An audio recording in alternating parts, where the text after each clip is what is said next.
Coming in number 10, we've got the Pizza Party Dog Pile. What a place to start, am I right? It sure doesn't sound like a brutal kill. In fact, the way I've titled this one, it seems like something that might happen at your little cousin's hockey tournament. All fun and games until someone loses an eye, right? Or in this case, suffocates underneath an enormous man. See, Frank Castle and one of his many enemies known as the Russian have fought on multiple occasions. In this particular instance though, the Russian gained the upper hand. Pummeling the Punisher, things weren't looking too good for our revenge-fueled friend. However, as it often tends to happen, the fight got taken a little too far and the tables did turn. After tossing the Punisher into his neighbor, Mr. Bumpo's apartment, some improvised weapons were used. Hot, spicy pizzas to be precise. Castle tosses some of these molten meals into his adversary's face and then uses Mr. Bumpo himself as a smothering weapon. The rotund man makes for a great weight and the Russian gets stuck underneath. Adding a little assistance to the top of the pile, he stays there for a solid half hour. At that point, the Russian's breath is all but guaranteed to be stopped. Suffocation is a brutal way to die no matter how you slice it, but being assailed by someone else's dinner and then squashed under a huge friendly man?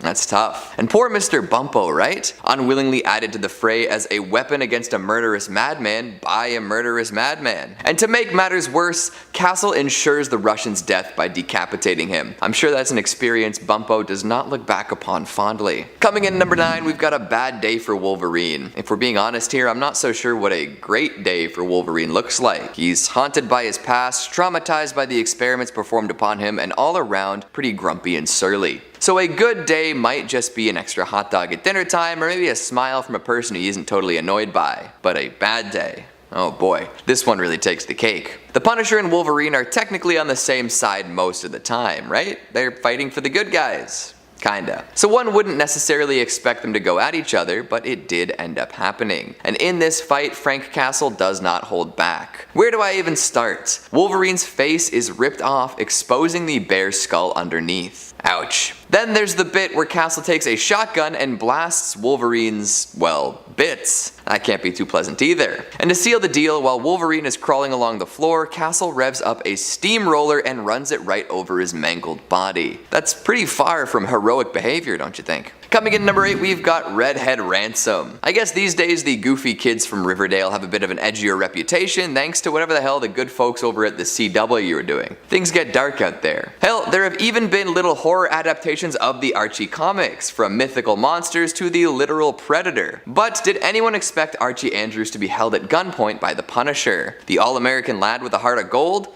What did he do to deserve this? Well, as it turns out, he matched the profile of a notorious narcotics smuggler and salesperson known as Red. So the Punisher wasn't off his rocker in pointing a weapon at Archie. But still, all dressed up in his Letterman jacket, and then he's looking down the barrel of a deadly weapon. At least Castle didn't pull the trigger. Number 7. Archie Andrews. Oh, reaching again are we? No, Archie is a superhero actually. Sometimes. Let me explain. In the 90s, yes, the glorious 90s, there was an Archie comic called Archie and the Super Teens. And Archie was Pure Heart the Powerful, a hero who taps into his pH factor, his pure heart, which gives him super strength and resilience. But he can only use these powers so long as his heart is pure.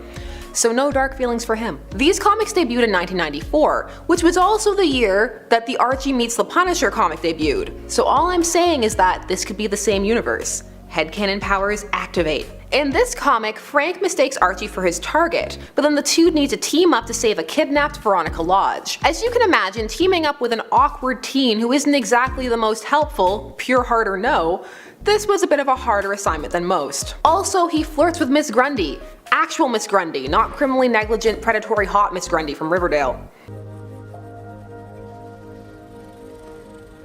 Coming in number 6, An Empire State of Mind. Remember that scene where Batman tosses a guy from like the second story and his victim's like, oh, you're not gonna kill me from here, and Batman's like, yeah, that's kind of the point, I want to break your legs, not your neck. Good times. The Punisher is taking no chances. Legs may be broken, but they're not gonna get up. No sir. Somehow, someway, he brought one of his many marks to the tippy top of the Empire State Building. From my experience, the security around there wouldn't let a spandex-clad man with a skull on his chest carry a bound and gagged person to the observation deck, but hey, Frank Castle does what Frank Castle wants. So after hauling this poor guy all the way up, what does he do? Do they share a moment of mutual appreciation for the New York City skyline? Do they feed quarters into one of the many pairs of tourist binoculars up there? Nah, Frank tosses the guy off the side. And in the comic, it all seems well and good, like flipping a coin off the edge, who's gonna know? The Mythbusters aren't here to confirm whether or not something falling from that height would kill someone, but we can all assume that the man falling from height perished. However, what happened to his body? Did it smash someone's car, land in a dumpster, splatter all across a busy street? It's questions like that that keep me up at night.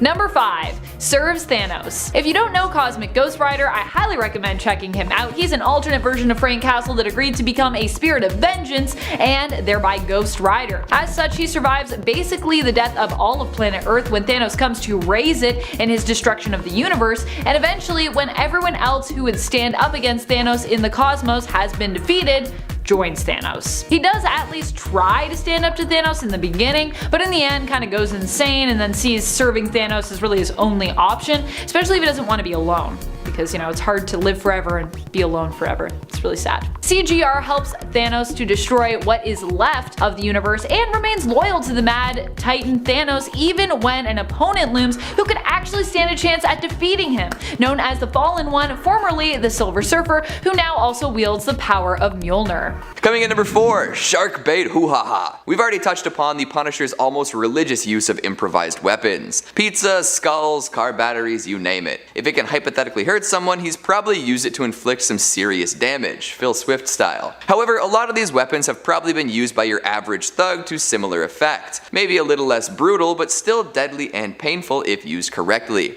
But how many people can say that they've literally used a shark to kill someone? I'm sure there are a few, but the list can't be all that long. So of course, Frank Castle finds a way to utilize a deadly aquatic predator to take down a target. Legend. Noticing that one of the people he was fighting was missing a limb or two near the water, the Punisher got a gruesome idea. After attracting an enormous shark with some blood in the water, he pushes the poor guy in and we get to see the moment it all comes together. In a flurry of teeth and fins, the criminal is mangled by a shark, and the Punisher simply looks on, satisfied. Number 3.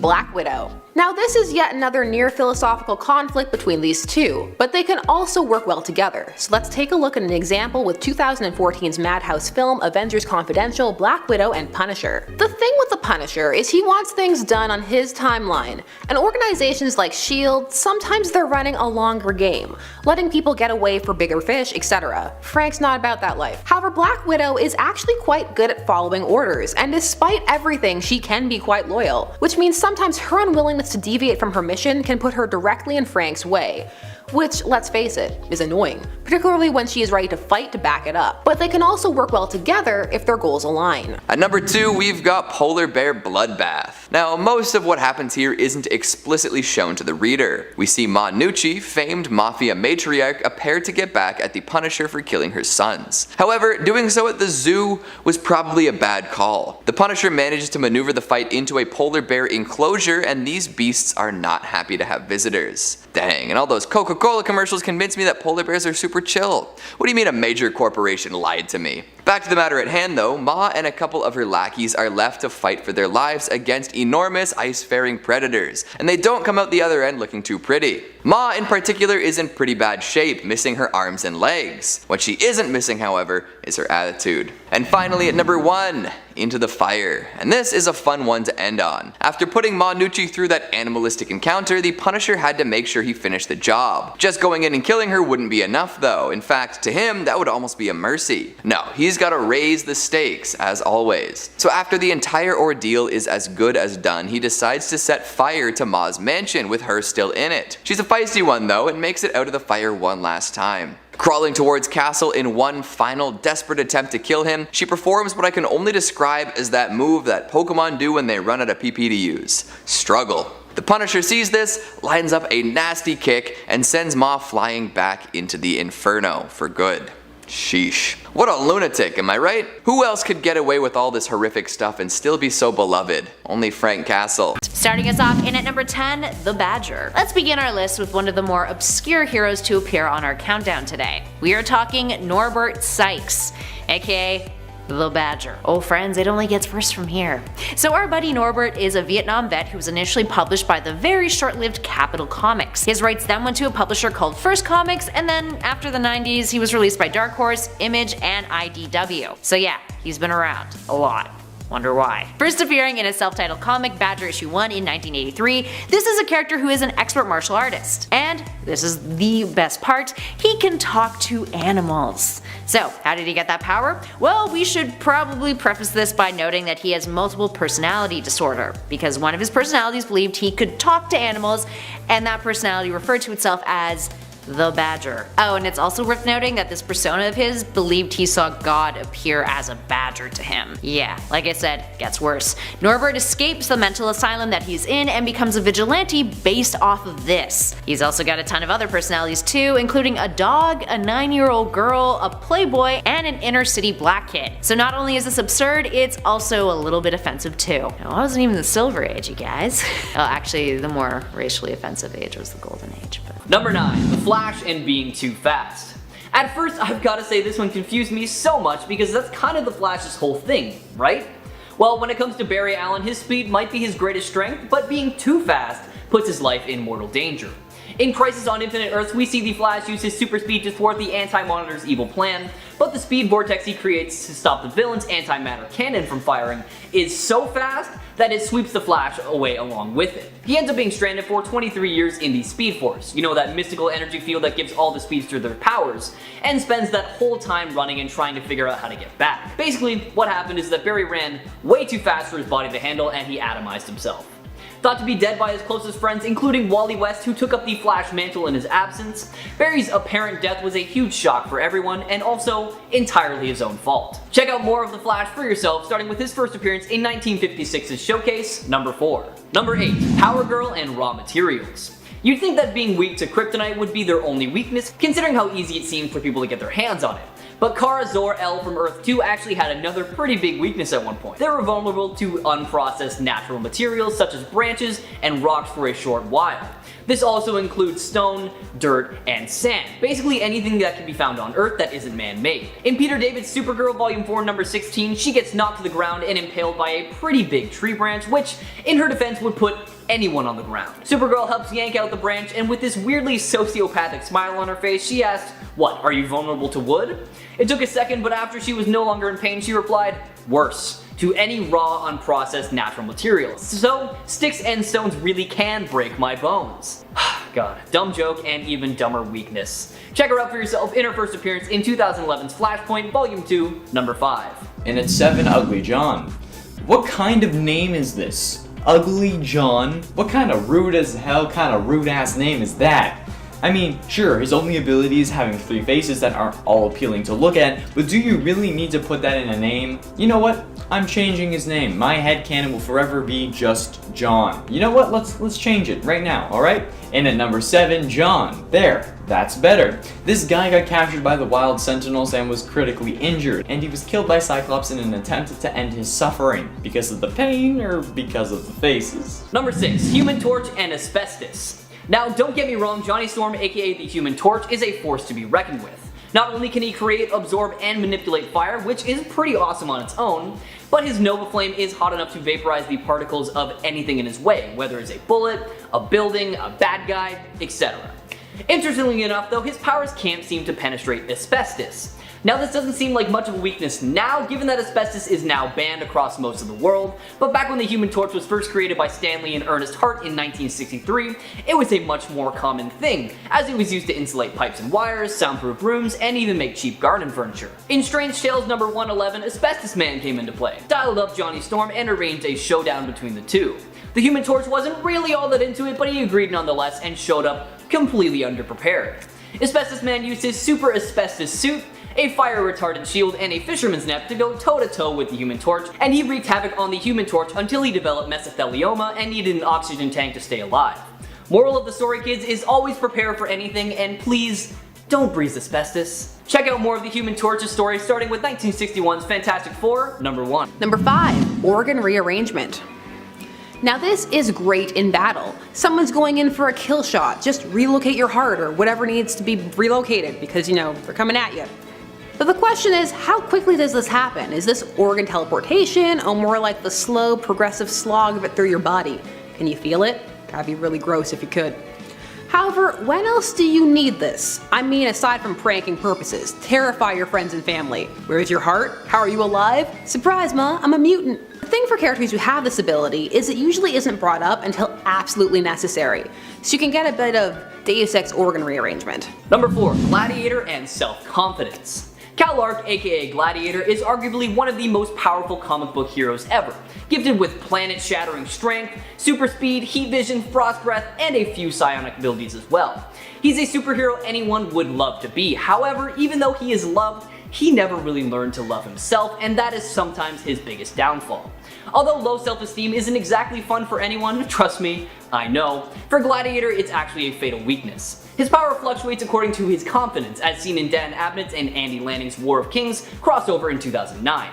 Get him to doubt himself or even his abilities for 1 second and he can be defeated by opponents with far weaker abilities than him. A prime example of this is shown in War of Kings number 3 when Rocket Raccoon manages to convince Gladiator his gun will hurt himself and despite withstanding far worse in the past, succumbs to self-fulfilling prophecy and is beaten.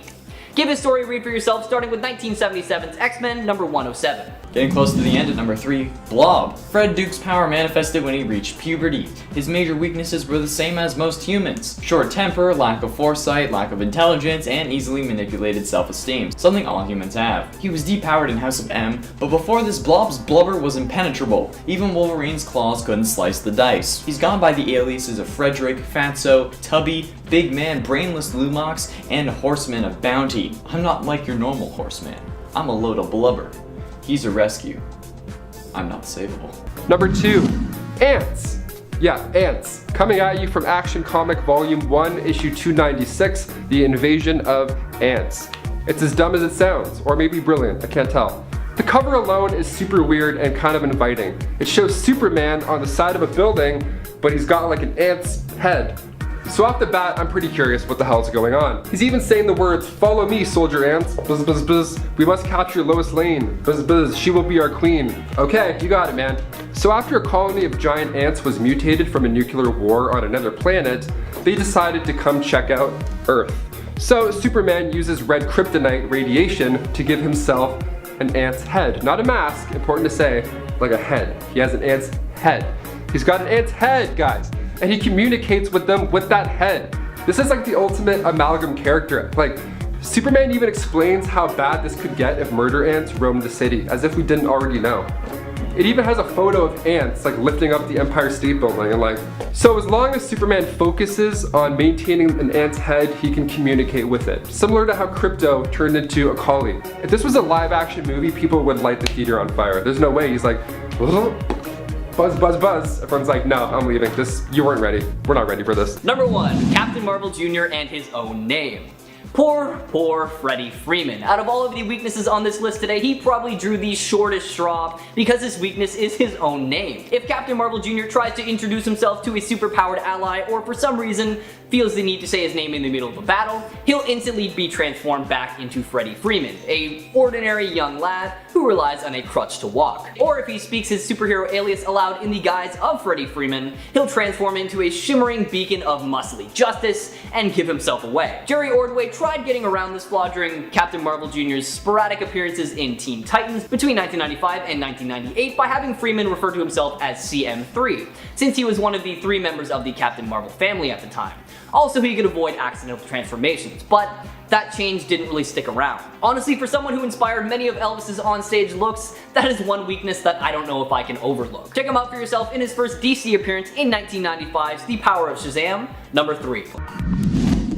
Number 10. Rune's Xmas. Likely for a lifetime for one unfortunate child, Punisher is disguised as Santa and posing as a man looking to raise funds for charity. When he asks the passing Napolitano family to help the poor, they refuse. He reveals himself and then guns them down, right in front of a child. Horrified, the child asks why, and Frank answers they were naughty. Wow, well that kid will fortunately never misbehave again, but it will probably also take years of therapy to undo the damage that the Punisher also just did to his mental health. He's gonna be terrified of Santa for forever. Number 9. Murders litterbugs. Although this story was later retconned somewhat in an effort to explain away the Punisher's intense and erratic behavior here when it was first released, this behavior was considered canon. Punisher had recently returned to the streets, condemning them and their inhabitants as being worse than ever. He was out to punish those who caused any harm to others or society in general, which meant zero tolerance for litterbugs. At one point, we watch as he guns down a couple in the rain who discard a soggy newspaper onto the ground they've been using as a makeshift umbrella. Aren't newspapers compostable, Frank? I mean, I guess they take a long time to decompose, so it's still not amazing for the environment, but still. Professing in his internal monologue that littering is a crime, the Punisher fires at the couple and we see at least one of them topple over in the corner of a panel. Their fate isn't confirmed, but it's definitely heavily implied here that he just killed them for littering. Number 8. Torture research. Garth Ennis's Punisher story, The Slavers, is widely recognized for being one of the darkest ones out there. While the Punisher seems justified in taking on some of the worst and most horrible people that he's ever gone up against, and you definitely root for him, he also goes to great lengths to deal out his own form of justice here. At one point we see Castle going through medical textbooks just so he can increase his knowledge for enhanced torturing purposes. There are countless violent moments in the story that both feel justified and also make you wince as you see just how far the Punisher is willing to go to punish these people. It should also be noted that this is a mission of vengeance that Frank is actually undertaking not even for himself, but for someone who escaped these villains, a woman named Viroka, and for her baby whom her captors had killed. Coming at number 7, apply directly to the forehead. Head on. You know the old commercial, right? Well, the Punisher decided to take that advice and run with it, although I kinda doubt this is available at Walgreens. See, the human skull is a remarkably strong thing. It takes a lot of force to cause damage to one, especially if you're running low on weapons and ammo. Thankfully, if you're extra resourceful, you might be able to find a solution to being low on head-cracking implements. Just use another person's head. Oh wow. The Punisher just straight up double grips this one guy's head and drives it full force into another dude's dome. It's not often someone can tell you that the last thing that went through their mind was someone else's.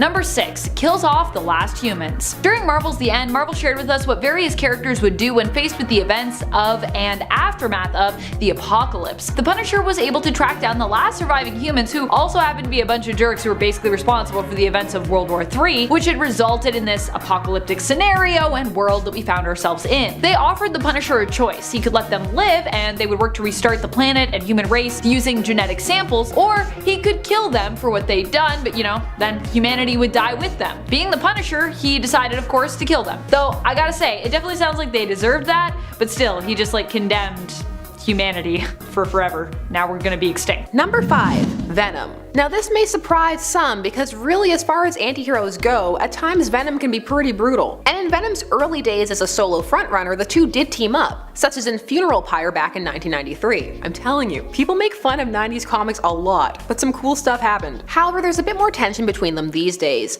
particularly since Frank killed Anti-Venom at one point. Yep, Frank can be too intense even for Eddie Brock, who was struggling to keep Frank in check. The Punisher doesn't like people questioning his methods, especially when they turn out to be wrong. But don't worry, he got better. It's the comic verse, death is an inconvenience. You're just one wall punch away from being revived. Well, in the DC universe anyway. It may get even more convoluted in the Marvel universe, but hey, Tony Stark can just build you a new body. It'll be fine.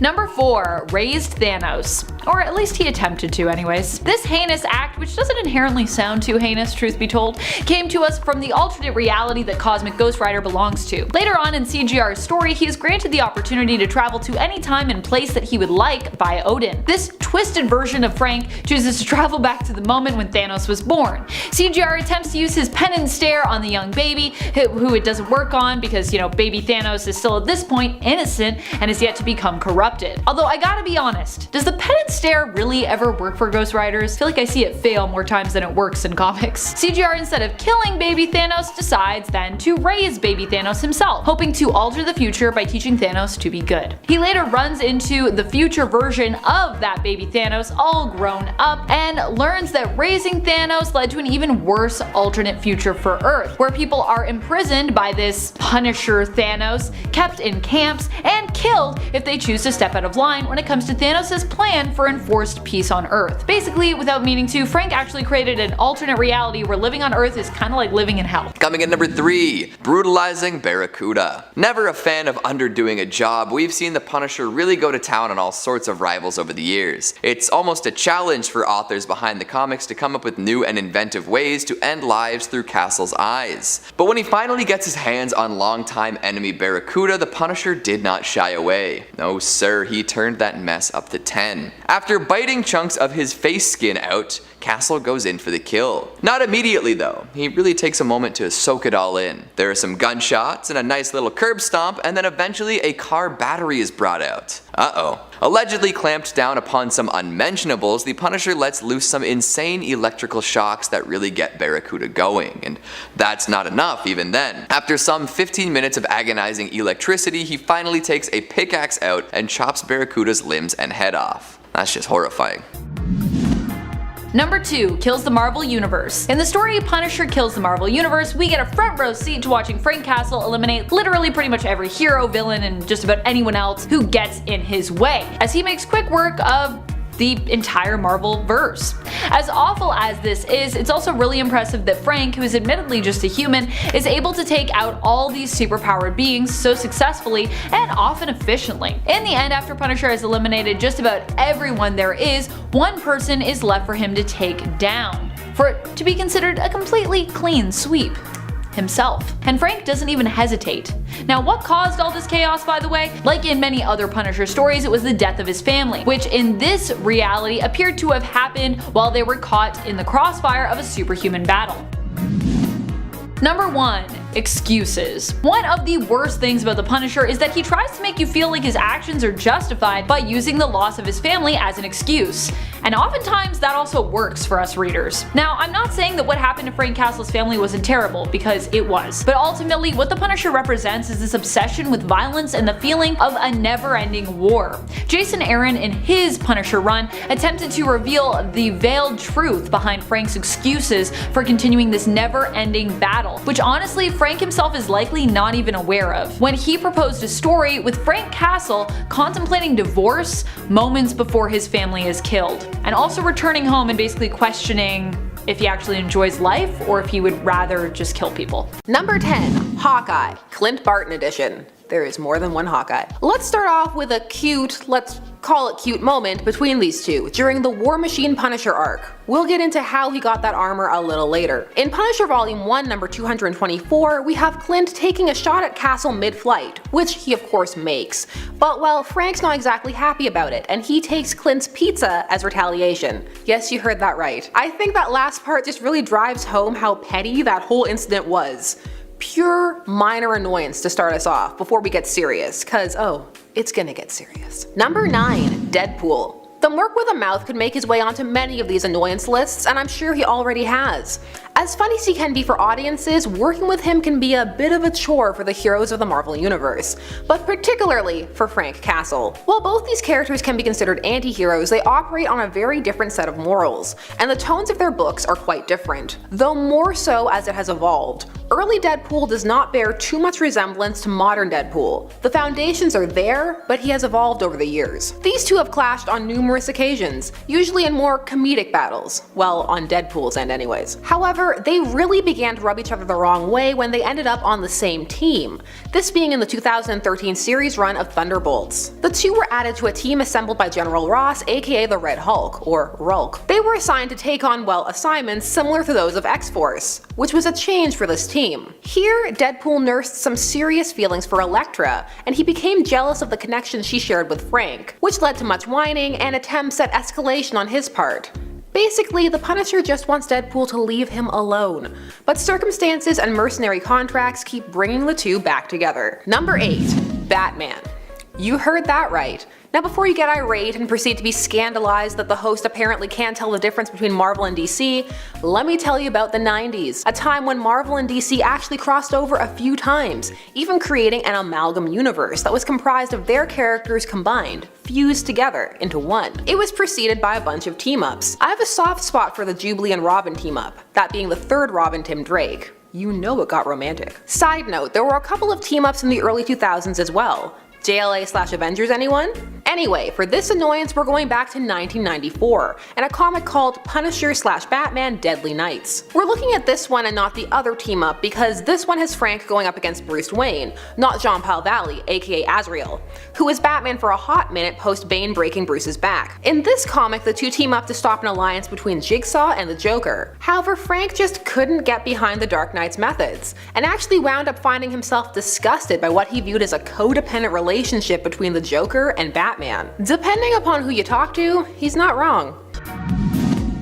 Number 7. Torturing Barracuda. So Barracuda is admittedly a villain in the comics, but still the way Punisher disposes of villains can sometimes just be so graphic and awful that it leaves you sympathizing with them. That was the kind of fate Barracuda was resigned to, a villain introduced during Garth Ennis' time writing The Punisher and the 2004 Punisher series, which was part of the Max label at Marvel. This Punisher, by the way, is also resigned to another alternate world as well, and honestly a lot of his actions were pretty horrific. So yeah, this is not Earth 616, my friends. This is Max, adult comic stuff. When it came to Barracuda, Castle punished him by connecting some sensitive parts to a car battery and shocking the heck out of him. Later on, he would try to kill Barracuda in an explosion, but only severely burn him. Then he would chop off both his arms and bury a pickaxe in his chest before shooting his head to bits with an AK-47. It's pretty awful, I gotta say. Number 6. Captain America. This shouldn't really surprise anyone. When written correctly, these two are operating on pretty much the opposite sides of the moral spectrum. Cap does not approve of the Punisher's methods, and when given the opportunity is not shy about expressing it. Multiple times, such as during the original Civil War comics run back in 2006. This was particularly hurtful to Frank because he actually admired Captain America, and in a way still does. Although he actually liked Hydra Cap, so I think that tells you all you need to know about that. The two have also had their alternate universe run-ins. Frank has killed Cap twice. One is a zombie Cap begging to be killed because of his actions though. The other time though is from the Punisher Kills the Marvel Universe one-shot released in 1995, wherein Frank is pushed to the edge by the killing of his family during a battle between Avengers, X-Men, and the Brood. He takes his anger out on the heroes he views as responsible for making it happen. One of those, of course, being Captain America. In this arc, Punisher feels that the heroes are derelict. It actually all leads to a rather heart-wrenching conclusion. It may sound like a gimmick, but this comic is worth a read. Also, these two have a team-up comic called Blood and Glory. Just thought you'd like to know, because that's a great title. Coming in number 5, teaming up with Eminem. Did you know that there was a run of comics where the Punisher kills Eminem's team, listens as Eminem raps entire songs to him, and then gets Eminem to kill Barracuda? I'm not sure if this counts as super dark, but that is a very weird crossover. You know what? It is dark. I'm making it so. All those poor groupies gone in the blink of an eye. Then the Punisher has to deal with whatever nonsense Eminem gets him involved with from then on. That's it for this entry. I wanted to bring up the fact that the Punisher and Eminem had a comic series together. Thanks for listening. Number 4. Iron Man. This was a more recent development post-Civil War II, the comic book event from 2016, which fans have a lot of feelings about. A lot of which can be summed up with a simple, but why though? Punisher found himself in possession of Rhodey's War Machine armor post his death, and was using it in ways that Tony didn't exactly approve of, and he wanted it back. Frank Castle was not on his side in this conflict, and wasn't thrilled with being told what to do by Tony Stark. In fact, it wasn't even him who got the armor back, but actually a newly resurrected James Rhodes, in a new body. Like I said, Tony Stark will build you a new body. He also had to get himself a new body post Civil War II as well.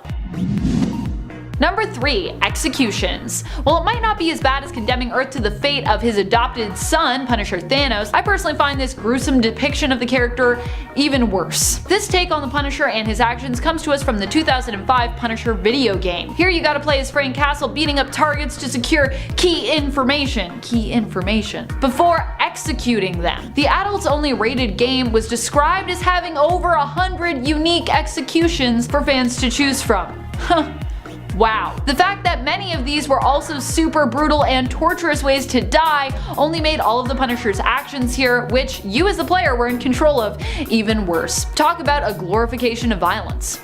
Number 2. Spider-Man. Now the Punisher and Spider-Man have a pretty even-keel relationship in modern comics. As much as anyone can have with Frank, that is. But they did not have a good first meeting. The Punisher actually debuted in a Spider-Man comic, specifically The Amazing Spider-Man number 129 in 1974. Hired by the Jackal, the Punisher was out to kill Spidey, but actually turned into a very popular character, as despite everything, he was revealed to have a moral code, and people were curious about him and wanted to know more. Ultimately, Frank was initially used as a contrast to more liberal Marvel characters, of whom Spidey was one. But post their first meeting, the two would team up frequently, where their contrasting viewpoints and styles would come into conflict. Side note, he's killed Spidey a bunch of times in events and alternate timelines. Poor Peter. Number 10. Jean Grey was resting the whole time. After Jean Grey died as part of the Phoenix Saga, everyone was left flabbergasted. During the story, we'd seen Jean merge with the Phoenix Force, become insanely powerful, lose control over this power, become corrupted and dark, basically become a huge supervillain, and finally sacrifice herself, knowing that if she didn't, it would only end badly. Or worse than badly, because it was already pretty bad. Jean Grey, one of the original X-Men team, was dead. Or so it seemed. Later on, Marvel would want to revive the original X-Men team and bring them together on a new team and comic series called X-Factor. So, Jean needed to come back to life. But, hey, she was dead. So, we got the added story to explain that the version of Jean that had died wasn't really her, but was a separate entity known as Phoenix. Sort of this merged thing. Wasn't really Jean. Jean herself was resting comfortably in a pod beneath the ocean, still lived, and would be able to return. Yay. Number 9. Tony Stark was adopted. Yep, that's the thing that happened. I'm just wondering if this one will show up in the Marvel Cinematic Universe. I can't deny that if we get an Arno as a result, an Arno Stark, I would actually not be too upset with that, even though this retcon's pretty weird. The reason this retcon was such a terrible retcon for Tony was that his parents and their loss always remained a great catalyst and huge emotional plot point for him. Now, of course, just because he was adopted doesn't mean that he can't still love his parents as much as he did, and still be as emotionally affected by their death. That's not what I'm saying. But his parents also had a naturally born son that they hid from Tony, who was born before they adopted Tony, and he also didn't know that he was even adopted. Also, there were aliens and alien tech involved in Arno's birth, which explains why this all had to be a secret, but also it's just a lot. All in all, this revelation greatly changed the way Tony saw his parents and made their relationship more complex. And I don't know if either of those things needed to happen.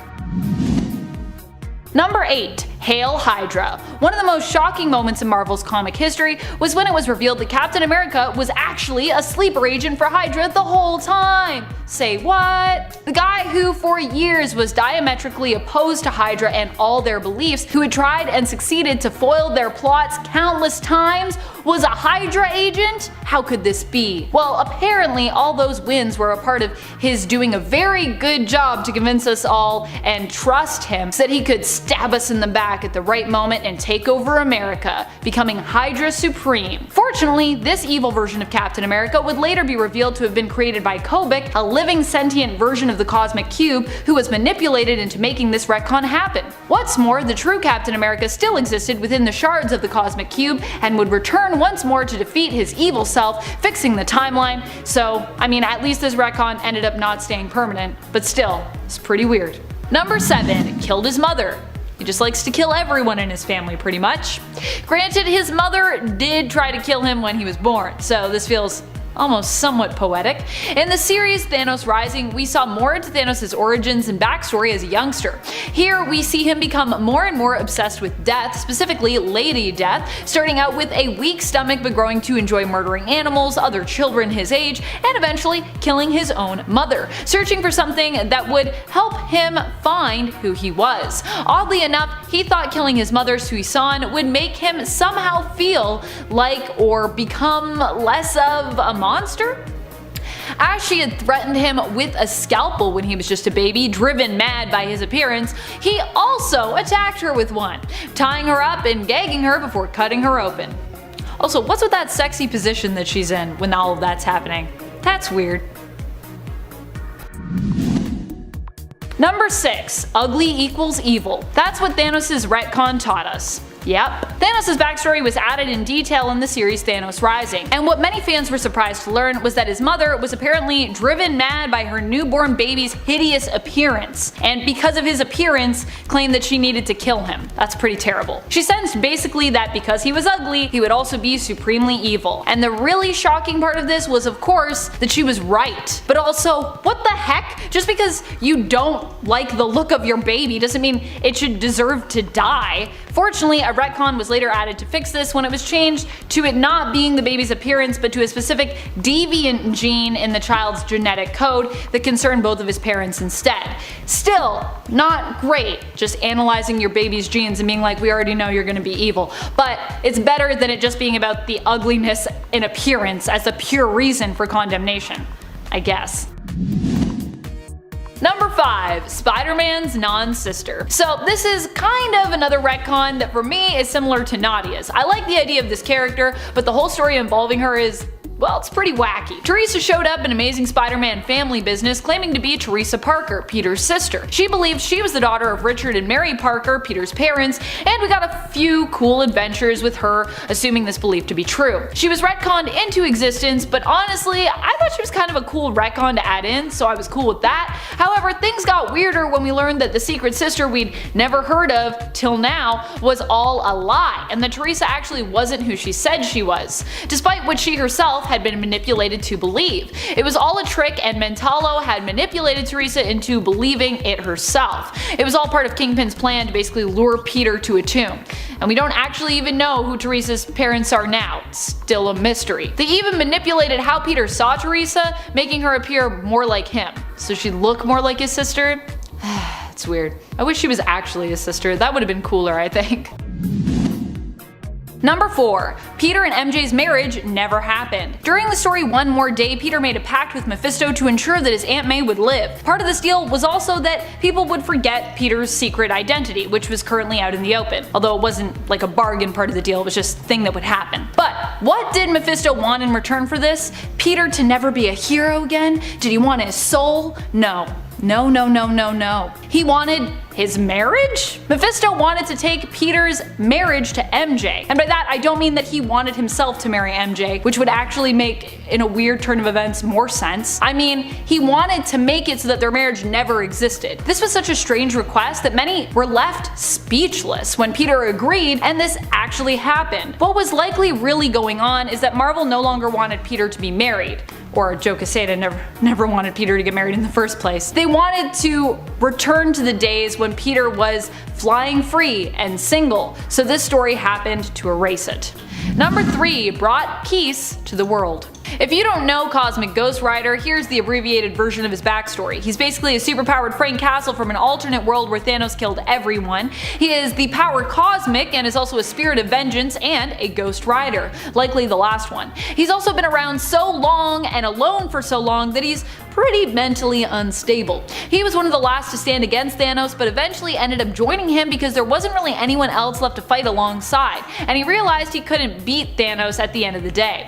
Cosmic Ghost Rider first appeared in 2016's Thanos series and would get a few mini-series of his own thereafter. His self-titled series shows him stealing baby Thanos so that he might raise him to be better, thereby preventing all the death and destruction we've come to know Thanos for. But even with Cosmic Ghost Rider's insane but well-meaning influence, we learn Thanos cannot be fixed. At first, CGR thinks he succeeded, but he later learns when he runs into Thanos from the future that his Punisher Thanos of a son has somehow grown up to be an even worse tyrant than without his influence, proving that even when people try to raise Thanos right and try to prevent him from becoming some crazy tyrant, it will still always end badly. Thanos forcefully brought peace to the world, and when others resisted his rule, he killed those who opposed him and created internment camps to keep the rebels in. Number 2. Scarlet Witch and Quicksilver were never mutants. If you have been subscribers to our channel for a while, then you likely saw this one coming from a mile away. A list of the worst retcons with Amanda hosting it?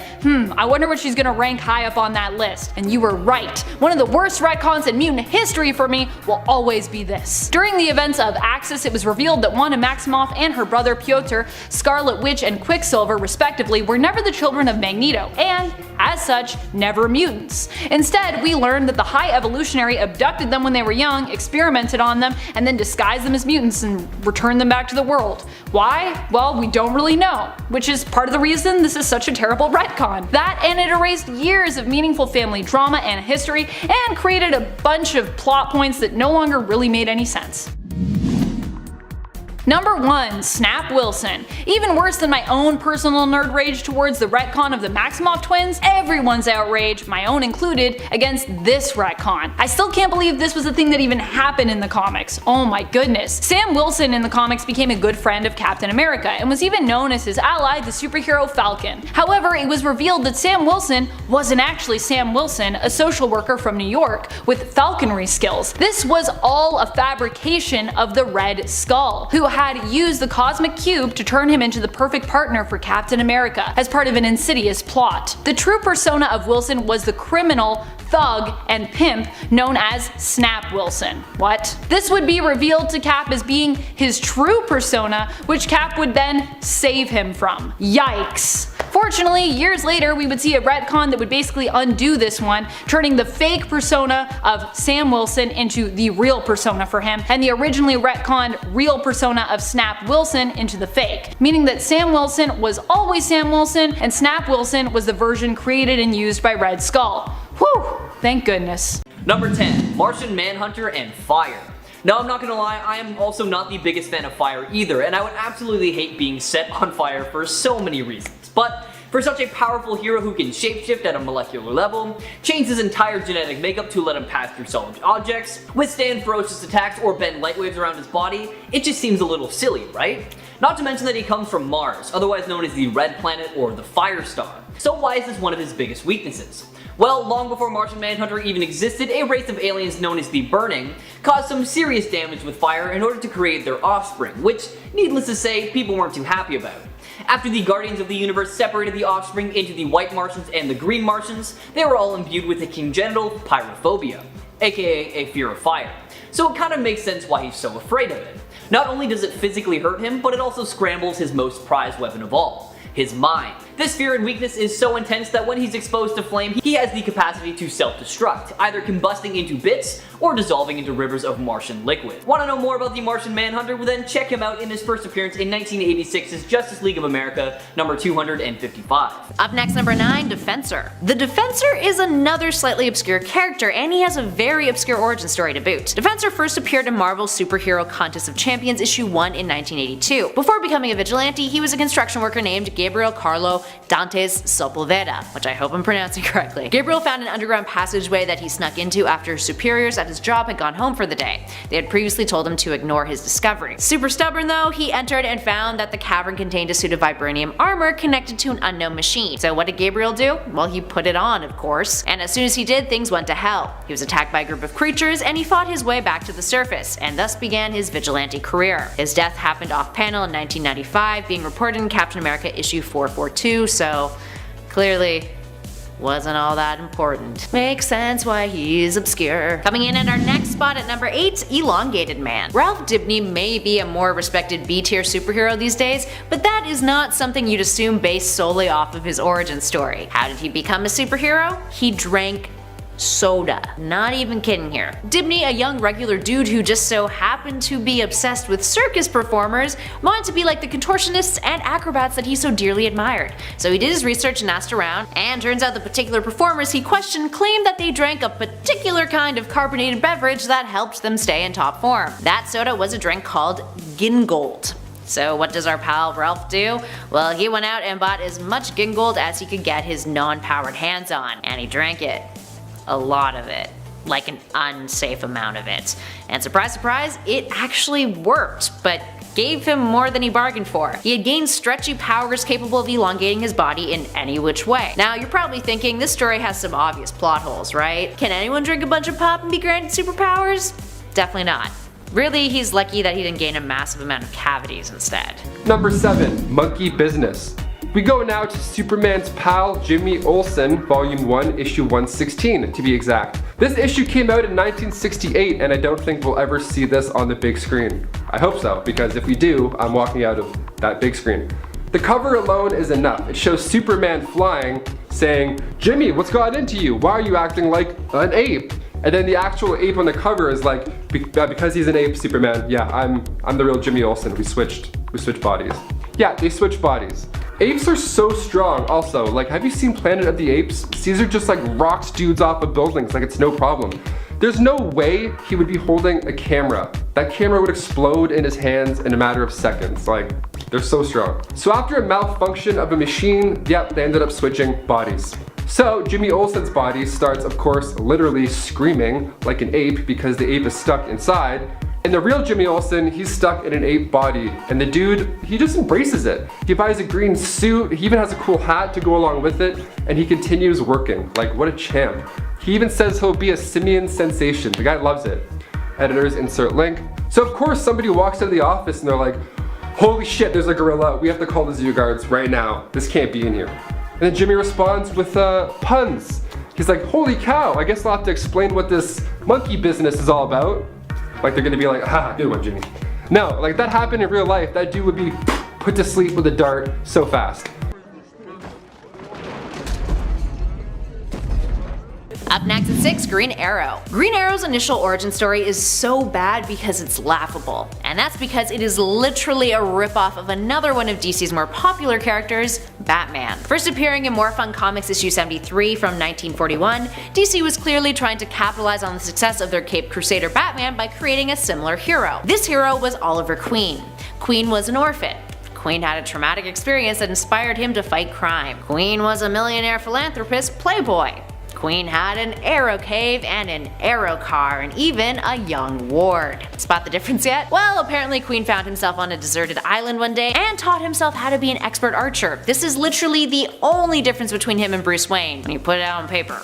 Like Batman, but more Robin Hood. Luckily, Queen had become a more independent character in terms of his identity later on, having had a major overhaul and a neat little retcon in the 60s that mixed up his ideologies, ditched his millionaire background, and turned him into a liberal man fighting for the people. And at number 5, Doctor Strange strangled by his cape. For this number, we're diving into an alternate universe in the Marvel Multiverse, the Ultimate Universe, Earth 1610. This universe is categorized by significantly grittier versions of our beloved 616 heroes, and during the penultimate event in that universe, Ultimatum, many a hero and villain experience particularly brutal demises, including Dr. Stephen Strange. While fighting against Dormammu, Strange is killed in one of the most absurd ways, by his own cloak. It's a move that's never been pulled by the ruler of the Dark Dimension in the regular 616, but in the Ultimate Universe it's something that surprisingly worked. Strange is strangled by his cloak, turning his face purple until his head explodes due to all of his blood being squeezed up into his head. Needless to say, it was pretty darn gruesome. In our number 4 spot, Shauna the She-Devil. Shauna first appeared in a self-titled comic book in 1972. She is a well-trained veterinarian, an Olympic-level athlete, experienced in combat, and has extraordinary agility. She's also a highly sexually objectified character, but that is not why she landed on this list. Shauna witnessed the death of her mother. Her father murdered her mother. Yikes. She then moved from her home in Africa and came to the US to become an Olympic level athlete and a vet who specialized in raising leopard cubs. Here's where it gets really random. One of the cubs that she was raising was shot at by a zoo guard, and feeling the need to protect wildlife better, she moved back to Africa to fight poachers. That's it. It's kind of boring. Cool story. I can tell it again if you'd like. Number 3, Superman vs. Muhammad Ali. You gotta love it. This one-shot made its debut back in 1978, written by Dennis O'Neil and Neil Adams. It featured the Man of Steel and, of course, Muhammad Ali. So what's going on? How is this a real thing? Well, it was part of an all-new collector's edition numbered C56. So basically this alien named Ratlar, who is part of a species known as the Scrub, visits Earth. and demands that we pick our best fighter to go against theirs. Nice. So their best fighter being a behemoth named Hunya, and if we refuse, well, the scrub is just going to destroy the planet. So Muhammad Ali argues that since Superman isn't technically from Earth, he must be the one who fights. So Radlar is amused by this, so he wants to know who's the best. So he pins up the two champs against each other, Superman versus Muhammad Ali. Now of course you're thinking Superman would toast this guy, hands down, no competition. Well, the fight is set to take place on Bodace, which is orbiting a red star, so that means there's no powers for Superman. So Muhammad Ali trains Superman to become a boxer, like a human boxer, and cue the Rocky Balboa music. So they start training in Superman's Fortress of Solitude, throwing proper left hooks, you know, the whole thing. Might as well train without powers, right? So the unlikely duo are given 24 hours to train, which is just unreasonable. But by using a time warping device, they're able to train for a couple of months. Radlar figures out the device is being used and boom, training is over, boys, nice try. So the fight is broadcasted intergalactically and thousands tune in naturally. I mean, Superman puts up a good fight, but ultimately Ali is the greatest boxer to ever live. So Supes goes down.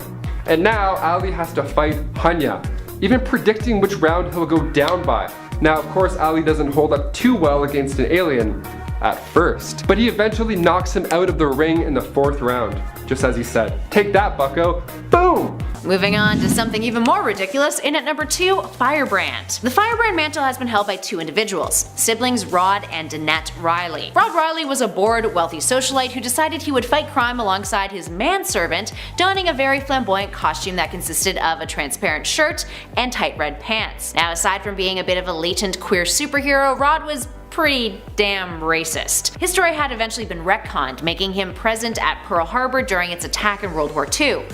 So I guess it's justified racism? Ew. No thanks. Danette, after finding out her brother was Firebrand, would state, I quote, "What a confirmed bachelor playboy like my brother needed with a bodyguard, I never understood. And even better, from the looks of these clothes, I didn't know my brother quite well as I thought I did." In other words, sweetie, your brother's gay. Speaking of, her origin was a bit more absurd than her brother's. She was studying volcanoes north of Hawaii in the 40s when she was kidnapped by a sorcerer named Wotan. When she tried to escape, Wotan hit her with a magical blast that knocked her into a pit of lava, which then gave her the power to control heat and shoot fire blasts. Which, you know, seems a little absurd because if one was to be thrown into a pit of lava, you would die pretty quickly. Wouldn't be fun. But there is magic involved, so it's fine. And finally, in our number 1 spot, The Whizzer. The Whizzer, aka Robert Frank, is the product of the Golden Age, having initially been published by Marvel's predecessor, Timely Comics. First debuting in US Comics issue 1 in 1941, The Whizzer not only has a silly name, his origin story is almost baffling. It's that bad. Born in St. Louis, Missouri, Robert Frank was a fellow who went on a trip to Africa with his father. That was where he was bitten by a cobra. An almost fatal bite, his father saved him at the last minute with a blood transfusion from a mongoose. Why? Apparently to counteract the poison.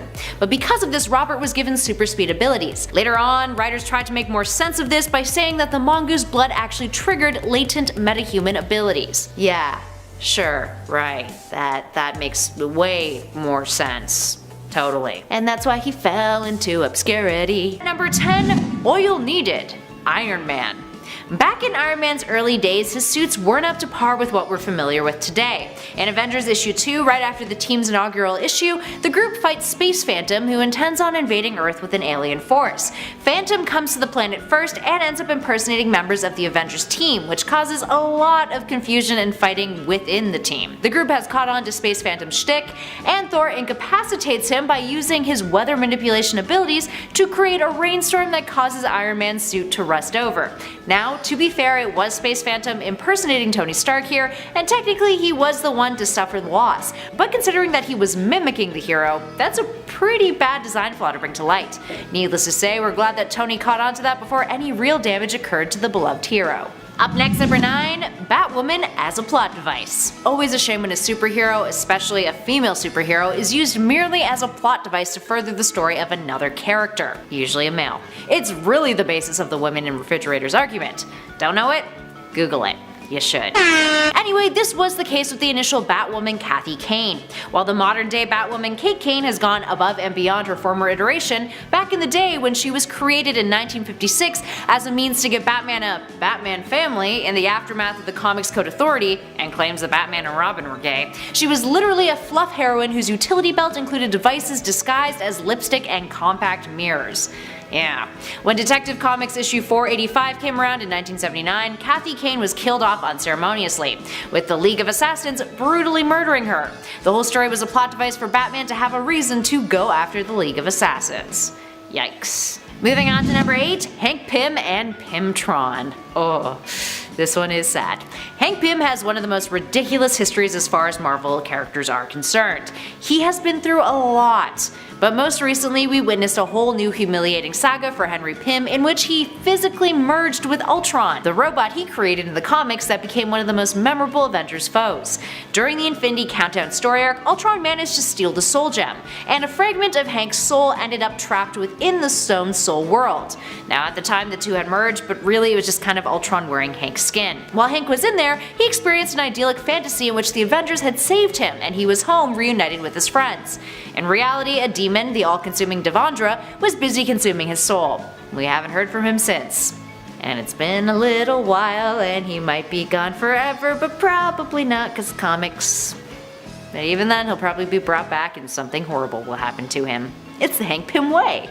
And at number 7 we have Black Condor. There have been 3 Black Condors over the years, and all 3 haven't had great origin stories, but let's specifically look at the first, Richard Grey Jr. First appearing in Crack Comics issue 1 in 1940, Grey got his powers thanks to nuclear exposure from a radioactive meteor. Despite this, he personally believed that this wasn't actually the reason he had gotten powers. This is because he believed he was capable of flight because he had been raised as an orphan by a flock of wild condor birds in the wild.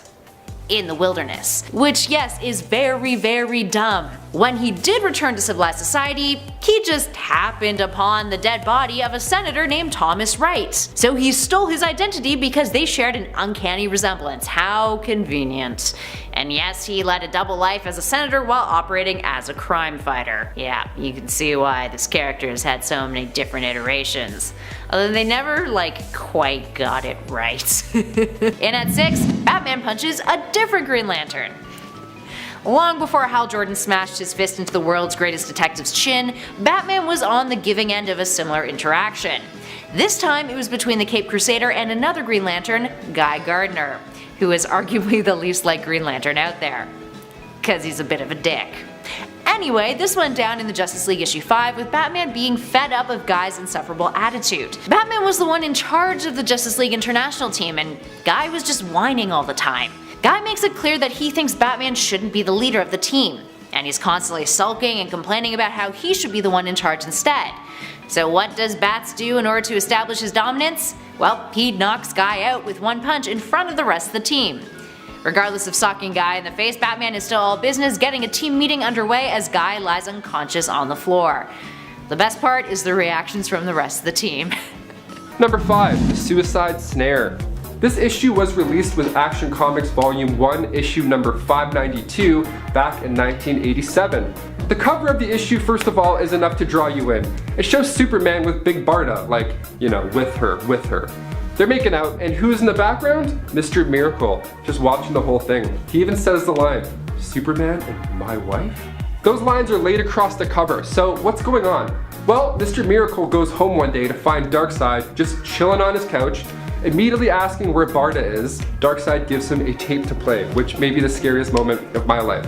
If Darkseid was like, "Here's a tape," I'd be like, "No, I don't have a tape player. What did you do? What did you do? Oh god, it's gonna be so bad." So he clicks play and sees Big Barda dancing for sleaze. They don't show it, but it's implied that it's sexual in nature. I don't know why I did that. So Sleaze takes mind control Barda and Superman to an adult film director. Yeah, his name is even Grossman. Grossman. His idea is that the adult film is going to make so much money that basically it can pay for an army to go against Darkseid, which is worth a shot.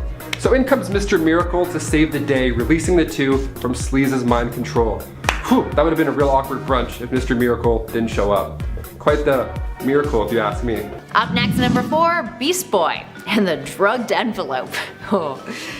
The Judas Contract is by far one of the most memorable Teen Titans stories in the group's history. During this story arc, a metahuman the name of Terra joins up with the Titans. Her and Beast Boy, aka Changeling, which is what he was going by at the time, developed a bit of a romantic relationship. It's then revealed that Terra has been playing the Titans all along, and is in cahoots with one of their biggest foes, Deathstroke. During the story's climax, the sinister duo uses various methods to subdue the Titans, one of which is really embarrassing for Beast Boy. They take advantage of his vanity, sending him dozens of letters with requests for autographs from fangirls. Gar is like super into this, and he gets straight to work signing pictures and licking envelopes. But turns out the glue on the envelopes has been drugged. As he realizes what's happened, he is knocked out cold. Up next, coming in our number 3 spot, we have Bouncing Boy. Oh, Bouncing Boy.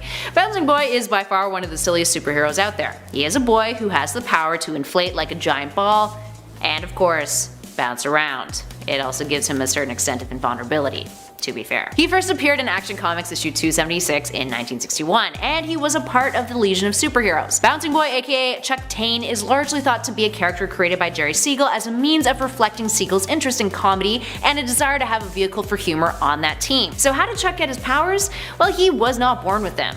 And silly enough, he is the second individual on our list to gain powers from a beverage. No word of a lie, Chuck thought he was gulping down a delicious soda when in fact he had just consumed a super plastic formula, whatever that is. He was first rejected by the Legion, but after defeating a robber, he was accepted onto the team's roster and became the Legion's self-appointed, I quote, morale officer. Morale officer? I mean, like, morale, like, inspirer would make sense, but to be an officer is kind of seems like he's bouncing around being like, be happy, you know? Up next, number 2, Wonder Woman and Men. In Wonder Woman's earlier days, she had to endure a handful of stories in which her feminist prowess was shut down by silly plot devices. Like this one. According to the Amazonian law in the Golden Age, if a man ever binded Wonder Woman's bracelets together, she would lose her powers. Seems kind of counterintuitive to her character, doesn't it? Part of this was because of her creator William M. Marston's BDSM background and influence on Wonder Woman's characters. Case in point, when this occurred, Wonder Woman has a thought bubble that reads, when an Amazon girl permits a man to chain her bracelets of submission together, she becomes weak as other women in a man-ruled world. For sake. I mean, yes, it was the 40s after all. We're just glad this silly stipulation has been retconned out of existence. Last but not least, in our number 1 spot, Deathstroke kicks the JLA's butts. This is arguably the Justice League of America's most embarrassing failure. Potentially.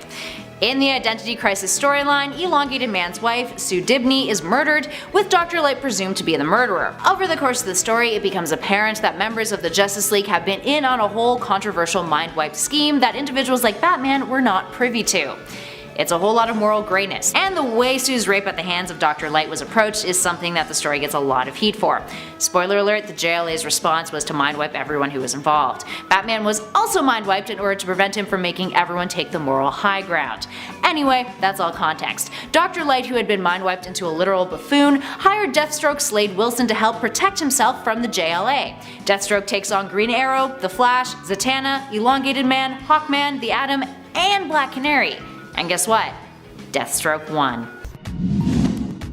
Number 10. Hank Pym's secret daughter. Nadia Van Dyne is Hank's daughter, who we didn't know existed until 2016. She was introduced in a free comic book day issue about Civil War II. Now, of course, I like Nadia Van Dyne as a character, don't get me wrong, but her being added in retroactively as Hank's lost daughter was something that I felt like was a bit much. When we learned of Nadia's backstory, we learned that she was the daughter of Hank Pym and his first wife, Maria Travoia. Maria was kidnapped during her and Hank's honeymoon and killed. Nadia ended up being raised in Russia, trained in the Red Room. Eventually she escaped after learning of who her parents really were. By the time she got back to America though to see her father, Nadia learned of his sacrifice to save the world from Ultron and his death as a result. She decided to seek out her stepmother Janet Van Dyne and became close enough to her that she felt compelled to change her own last name to Van Dyne, because that's not confusing at all. She's Hank's daughter, she's not at all related to Janet, and yet she has her last name. Number 9. Falcon's X-Gene. Remember that time Falcon was revealed to be a mutant and then we explained that origin away with, a faulty sentinel? If you don't, let me explain. In issue 174 of Captain America, we see Professor X meeting Falcon and Cap. Charles implied Falcon's connection to his bird seemed telepathic, and that Falcon's telepathic abilities may be mutant in origin. Falcon himself took this suggestion to heart and even considered what it might mean for him to be a mutant, pondering on his strong, seemingly psychic link to his bird Redwing. He then encountered a Sentinel who identified him as a mutant, and so he was a mutant for a time. This was established, and this wouldn't really be revisited or retouched till 2001, where the idea of Falcon being a mutant was tossed in the trash and explained away as a Sentinel simply malfunctioning. Wah wah wah.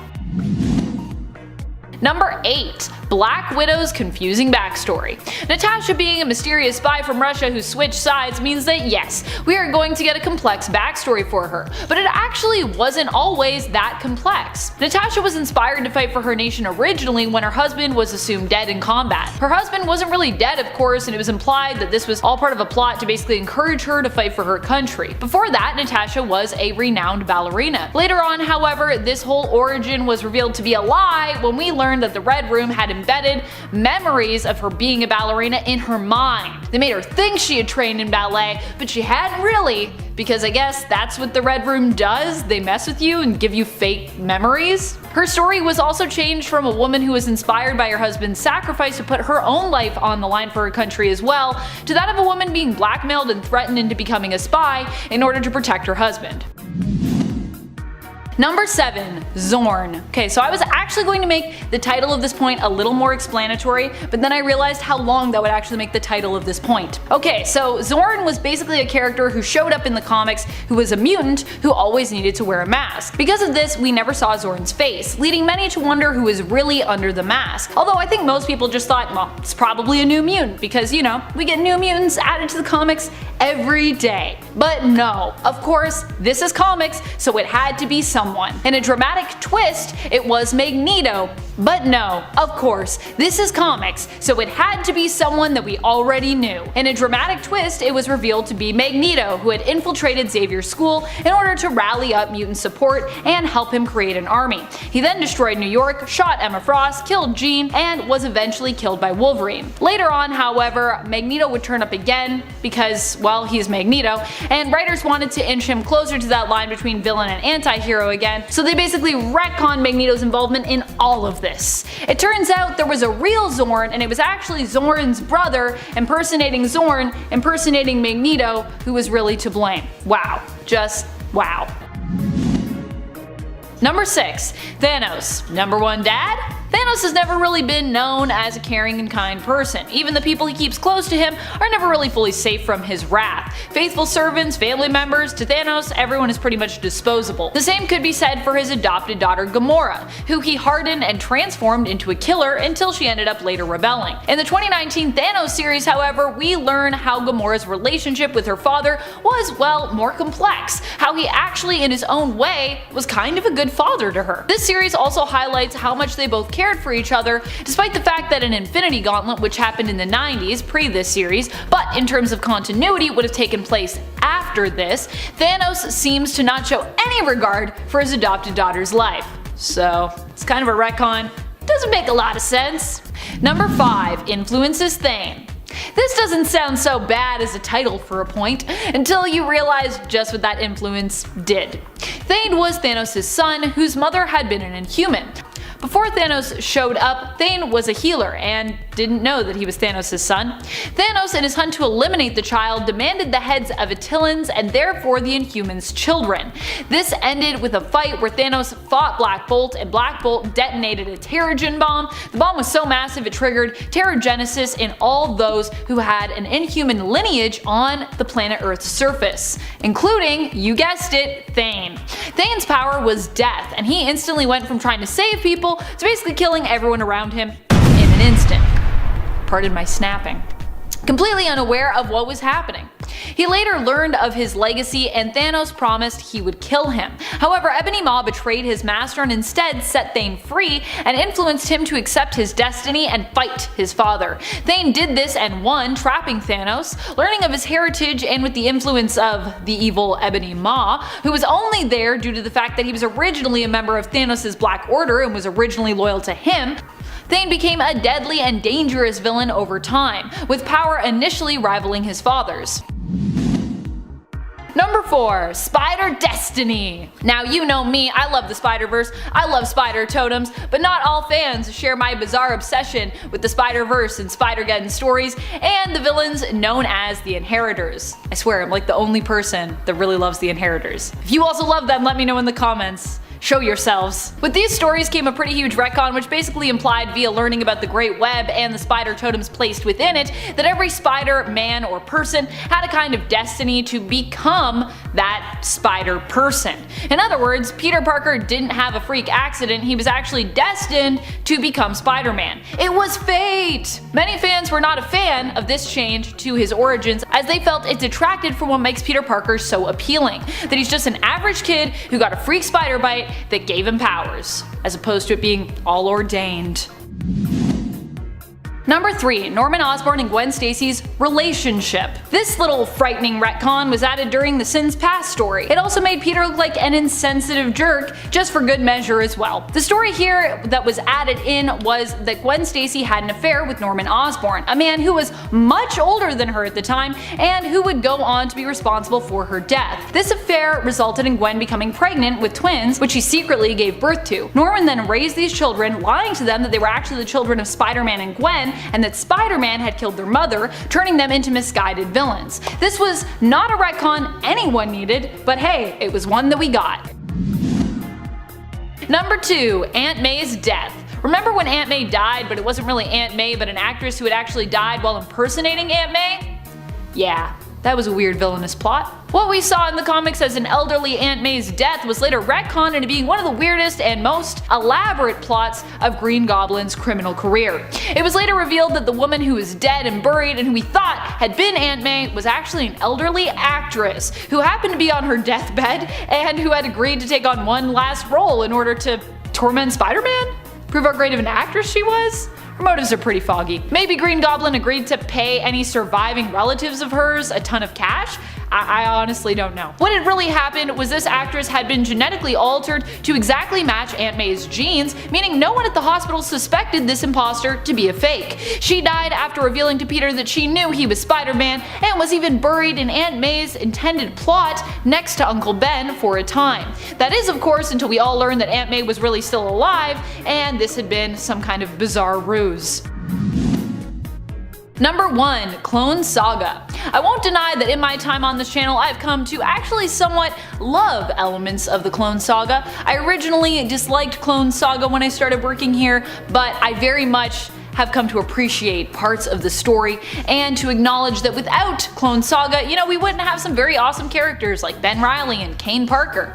However, one thing I still cannot get over is how long Marvel spent tricking everyone with this story. People spent 20 years thereabouts thinking they were reading Spider-Man, as in Peter Parker, only to find out that all those stories were not his, but actually belonged to a clone. Granted, at least it was a pretty cool clone who we'd all come to love after. But at the time, this was a pretty shocking and frustrating revelation after years of stories, and it left a lot of fans feeling betrayed at the time.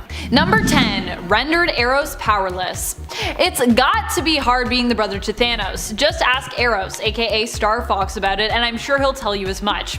Star Fox is often presented as being a hero in the comics, and yet despite his own reputation trying to do good at least, he has to live in Thanos' shadow. Of course, Eros has done some questionable things in the past as well, but I still can't help but feel a little bad for him.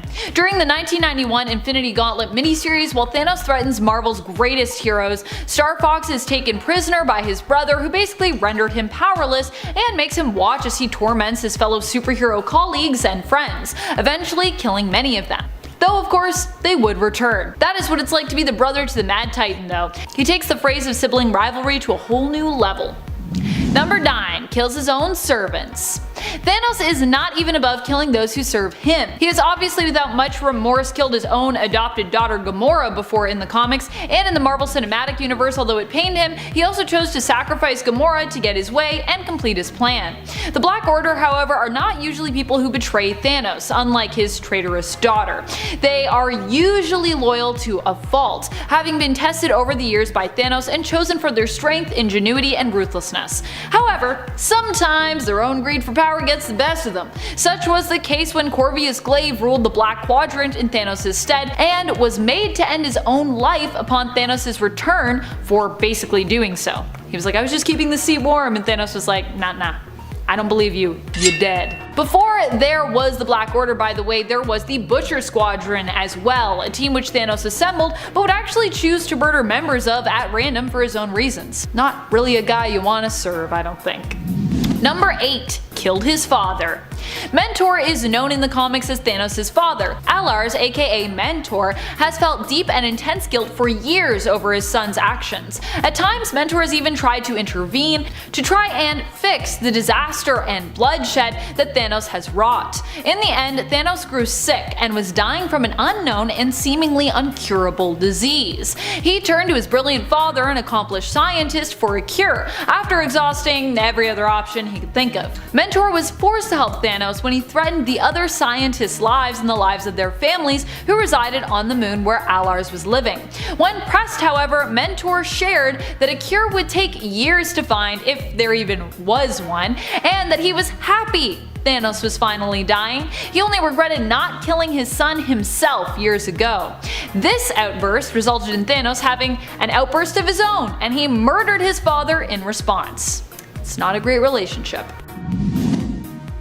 Number 7. Professor X married Mystique. Some retcons that are really strange come from film inspiration. As a lot of people discussed in the comments, many feel that Scarlet Witch and Quicksilver, for example, would still be mutants today if it wasn't for their being introduced in the MCU's Avengers franchise, which didn't have the rights to include mutants, so we had to kind of unmutant them. I feel as though the case was possibly similar for this weird, secret retcon. In 2013's Uncanny X-Men issue 24, we learned of Mystique and Charles Xavier's secret marriage, meaning that the child we saw Mystique gave birth to while in the guise of Moira McTaggart was likely one willfully conceived, as opposed to Mystique tricking Charles into sleeping with her, which would have been super weird and pretty not good in my opinion. In the X-Men prequel films such as First Class, which came out in 2011, we see a different kind of relationship between Raven and Charles. We get this weird love triangle between Charles, Raven, and Eric, and it seems more of that likely influenced this weird retcon plot point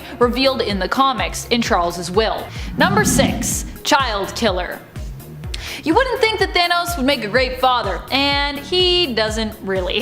But that hasn't stopped him from siring many children throughout the galaxy and adopting others at times. Gamora is his adoptive daughter, but he also has a naturally born son named Thane. In fact, Thanos even attempted to find his son at one point during Infinity. He didn't want to find him to reconnect though, or repair a lost or severed connection. He wanted to find his son in order to kill him.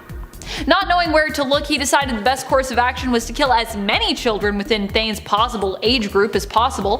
Thanos disguised this plot as one of conquest, ordering planets to pledge fealty to him and offer a tribute of the heads of their youths between the ages of 16 to 22. Number 5. Doom is never wrong. Some people like Dr. Doom a little too much. I'm probably guilty as being one of those people. To the point that they can't let him be flawed. Doom must be perfect. Well, while Doom may believe that, the reality is it's his flaws that actually help to make him such a great character, and also are important because they are a part of the reason for his villainous nature. Originally, his vendetta started against the Fantastic Four, and more specifically Reed Richards, years ago, when Reed tried to give him pointers on a device he was building. Reed warned Doom that it was unstable, but Doom didn't listen. The device ended up exploding because, well, Richards had been right, scarring Doom's face. Unable to blame himself due to his huge ego, Doom decided to blame Reed, and thus a villain was born. However, retcons have come into play a few times in regards to his origins as to whose fault the device exploding really was. In one retcon, it's actually implied that it's Mephisto's fault, but if that's true, then why has Doom hated Reed so much for pretty much forever? Another retcon implied that Ben Grimm possibly intentionally sabotaged Doom's machine, which is an even worse retcon because it makes Grimm, normally a very lovable character, look like a jerk. Both of these retcons help to buff out Doom's flaws at the expense of making his feuds illogical. Number 4. Mass extermination policy. We all know Thanos as someone who is heartless, ruthless, and who kills to get closer to his one true love, Lady Death. And yet there is another reason he sometimes is known as a mass exterminator when it comes to various species and alien worlds. In the 2019 Thanos series, we see him going up against one of his greatest foes, Magus, and we see how he attempts to prevent Magus from expanding his universal Church of Truth, a much more evil religion than it sounds, let me tell you, by killing everyone, in order to prevent Magus from ever being able to convert them. You can't convert people if they're dead. Well, really joining Magus's church also is not an ideal scenario anyways. Killing them to prevent this is intense and cruel. In truth, Thanos has always enjoyed killing, so to him it's likely like hitting 3 birds with 1 stone. He not only gets to rob Magus of converts, but also gets to revel in death, and also gets closer to Lady Death through killing. Yay! Number 3. Kang. Sometimes we talk about retcons that are ridiculous because they hurt the overall story. Other times there are retcons that feel like they don't really need to happen, and then there are those that just cause more confusion than really necessary. That's sort of the case with Kang. Kang the Conqueror was a villain who was first introduced in Avengers issue 8 in 1964. He is known for being a time-traveling villain who enjoys sitting and floating around while menacing other people. As time went on, however, we'd come to discover due to the fact that he's a time traveler, the Kang was actually a bunch of other people, including Immortus and even Iron Lad. While these retcons were sometimes interesting, they don't really add much to his story, and at this point Kang being revealed as just about anyone is so old hat, it's kind of lost its shock value as well. Now we're gonna get him in the MCU. I don't know what that's gonna be like. Could be weird, could be great. Number 2. Sacrifices millions for the love of a lady. In the comics, Thanos merely wielded the Infinity Gauntlet and snapped those out of existence to simply get closer to Lady Death, who he was wooing. That's right, in the comics the snap was simply an attempt to impress his eternal crush. Killing billions just for a chance at love with someone? A chance? That's pretty terrible if you ask me. Number 1. Killed Death. If this feels like a paradox, well, it kind of is. But we need to remember, in the Marvel Universe, for Thanos anyways, death is not just a concept, but is also a person, Lady Death, his love.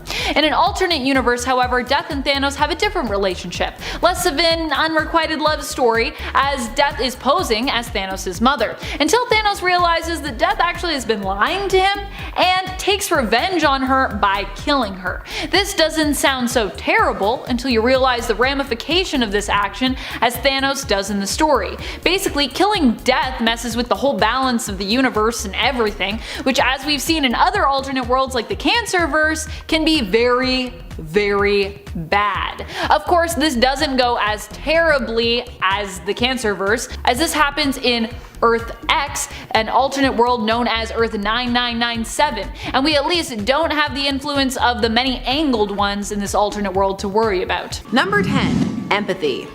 Empathic powers tend to flounder when they are on their own, hence in the superhero world you will often find them paired with other abilities. For example, while empathy may be a large part of Raven's abilities, it is not the only part. She can also influence emotion, and also her soul self and whole host of demonic abilities. All of this is cause if you just have empathic abilities, you run into the Deanna Troi situation. I'm sensing hostility, Captain. Now, knowing someone's emotional state would be an asset, but without even telepathy to back it up, you'd still be kind of guessing, like, are they mad because of what happened in your battle or negotiation, or because the store ran out of hazelnut milk? You don't know. Also, you can't just yell it out. Hold up, Titans, he's sad. It's a very I know something you don't know maybe kind of power. However, as soon as you partner up with something else, it goes up a whole other level. Number 9. Immortality. Now, being immortal doesn't always have the guarantee of coming with eternal youth, or lack of pain or disease, or even not being able to die. People just assume. But what if you're immortal and just becoming a prune? Or you get sick and then you're just sick forever, living as one massive tumor? Or you can still die painfully but then get resurrected again. This one, like before, needs some kind of backup. Super strength, youth, Lazarus pits, anything. And you still need to contend with the existential dread of losing all those you care about and your connection to humanity. If you feel like you can't keep up with music after like a decade, imagine keeping up with people and trends after a century. Full-time job. Could you stay good? Or do you think you'd get a little weird if you were immortal? Me, full Louis de Pointe-Lac, cabin full of books, life goals. Number 8, precognition. Now, precognition sounds like a great ability. You can see the future and then you can change it. But no, think about it. Either way, you've been Cassandra'd. So, you see the future and you change it. Well, that means the future is fluid. So how good was your prediction in the first place? Did you change it? Would it always have changed? Or the other option, the future is inevitable. No matter what you do, you are hurtling towards that timeline. Heck, maybe even you trying to change it sets it on that path. Great. Well, what good is knowing then? It is more useful if you can change things, but then you have to live in a world of all these shifting potentialities. I guess it would also depend on how strong the ability was. Like, what if you were seeing things you couldn't exactly place, like somebody brushing their teeth, but evilly, but with no other clues? Then someone might try to steal you, and that might set off a Civil War II or a Minority Report. It's a whole thing. More trouble than it's worth. Number 7, Adam Strange and forced deportation. Who knew that archaeologists could also be superheroes? Well, apparently Adam Strange did, because that is exactly what he is. He inadvertently found himself on the planet Ran and was gifted with all the powers of a superhero in Mystery in Space, and it's not exactly explained why. Sounds pretty great, right? I mean, what could possibly be his weakness? Well, it's not actually his fault or in his control. This life of bliss he lives on Ran is frequently interrupted by his rather inconvenient transportations back to Earth, where he has no powers at all. The technology responsible for bringing him to Ran, the Zeta Beam, only allows him to remain there for as long as it's transmitting back to Earth. And as it takes the beam a few good years to reach Strange's home planet, it's not exactly easy to catch a ride back. Strange might have been recruited as Rand's savior, but his timing issues really make this role more of a temporary gig. He could be midway through his heroics before vanishing without a single trace. He even left his wife to nearly get eaten by a tiger once. Luckily, as Alan Moore's Swamp Thing series clarified, the Randians are more than capable of looking after themselves when Strange isn't around, and thank goodness for that, because I wouldn't be relying on Strange much either. Give his story a read for yourself, starting with 1986's Outsiders, number 6. Number 6, omniscience. So omniscience sounds great, you know everything, but it tends to freeze a person in place a bit, enraptured by all the knowledge they have, especially if they have a certain chair. To quote Batman, I am never getting out of this chair. 3 Jokers, Joe Chill, sitting next to Green Lantern on a couch construct. Hal having to give Bruce his ring to will himself out of the knowledge chair is still one of the most hilarious things ever. Also, you can kind of plan for everything if you know everything, so it also gets a bit less interesting on that front narratively as well. This is why, with rare exceptions, this tends to be a fleeting ability, and then the hero is left trying to grasp at all the straws of the knowledge they once had. Also, it tends to be shown as pushing the heroes away from their heroic natures, for knowledge is power and absolute power corrupts, absolutely. And 5 Goldballs. Fabio Medina was a mutant whose powers manifested after the war between the Avengers and X-Men. After he was the victim of a robbery, his powers manifested. Powers that include the ability to produce gold balls from any part of his body. These balls can also vary in size. They emit a poink sound every time they hit a surface and seem to be able to bounce. If that's not weird enough, it was later discovered that the balls that Fabio produces are in fact unfertilized eggs. I'm assuming human eggs because, you know, he's a human, but he's also a male, so it confuses me. He currently goes by Egg after joining the Five, where he helps Kuroko revive dead mutants. I'm assuming he's using these human eggs he produces. A giant human egg flying at you, do you know how terrifying that would be? Does it still have 32 chromosomes? Would a normal-sized swimmer be able to fertilize it? So many hard-hitting questions. Number 4, charisma. But charisma is not a power, you say. Some people are just charming. But in the comic book world, some people are more than charming. They may have magnetic personalities or other abilities that make them appealing to others, sometimes pheromones. The thing with this ability is it puts you in a position where you have to question their interactions, like, do these people like them because they're nice? Or is it because there's some sort of influence going on? It veers pretty far into the realm of manipulation if used that way, and far away from heroic territory. And then you end up with Star Fox. Never go full Star Fox, because essentially then you've just gone Purple Man. Just let people have baseline charisma, that's fine. Average charm can feel like a superpower anyway. Number 3, Daredevil and loud noises. Now we all likely know this, but Matt Murdock's loss of vision took away the natural gift of eyesight that we all take for granted, and replaced it with echolocation, an uncanny radar sense that allows him to basically see things through sound. Unfortunately for many heroes, their greatest strength can also be their greatest weakness, and such is the case for Daredevil, as his extreme sensitivity to sound can completely incapacitate him. In Daredevil Volume 2 West Case Scenario, he is subjected to a high decibel ultrasound, 120 decibels to be exact, by the dastardly Purple Man, who knows his weapon is excruciating for a man of Daredevil's gift. Daredevil's head spins and he looks like a man under a sorcerer's spell, leaving him completely vulnerable to a follow-up attack. The same can actually be done using intense smells as well, since his sense of smell was also heightened after losing his eyesight. Although Daredevil can and does go toe-to-toe with pretty much anyone in a fight, he will get utterly emasculated by a stink bomb or a supersonic sound. Check out more of Matt Murdock for yourself, starting with his first appearance in 1964's Daredevil #1. Loud noises! Number 2, Eye Boy. So Eye Boy is covered in eyes everywhere. You can see everything from all directions. So one would assume your brain would also be honed to accommodate this newfound skill. But also, you'd be so vulnerable. All over. So many places for people to poke. And they don't even have to come for you. You could just fall over, smushed. This, however, is a huge surveillance advantage, but you have to make sure your eye person doesn't get rushed into combat, or it could go very poorly very quickly. Now for Eye Boy, they amped up these powers, gave the poor kid a break. And he can see more than just the average human with all of these eyes. He can see things like magic and people's personalities, so it's like an extra perception on top of just having more eyes. Aura tracking, just a whole host of things, to make up for what would otherwise be just being 10-eyed man but all over your body. And number 1, niceness vibes. Feel the vibe, man. This was an ability particularly highlighted by the 3rd Gold Star, who just wanted the universe to be a kind and decent place, which made him the arch enemy of Lobo, and the two would regularly get into dust-ups. Goldstar was even drawn to be the opposite of Lobo. He can encourage people to be nice because he emits niceness vibes, but they most certainly do not work on the main man.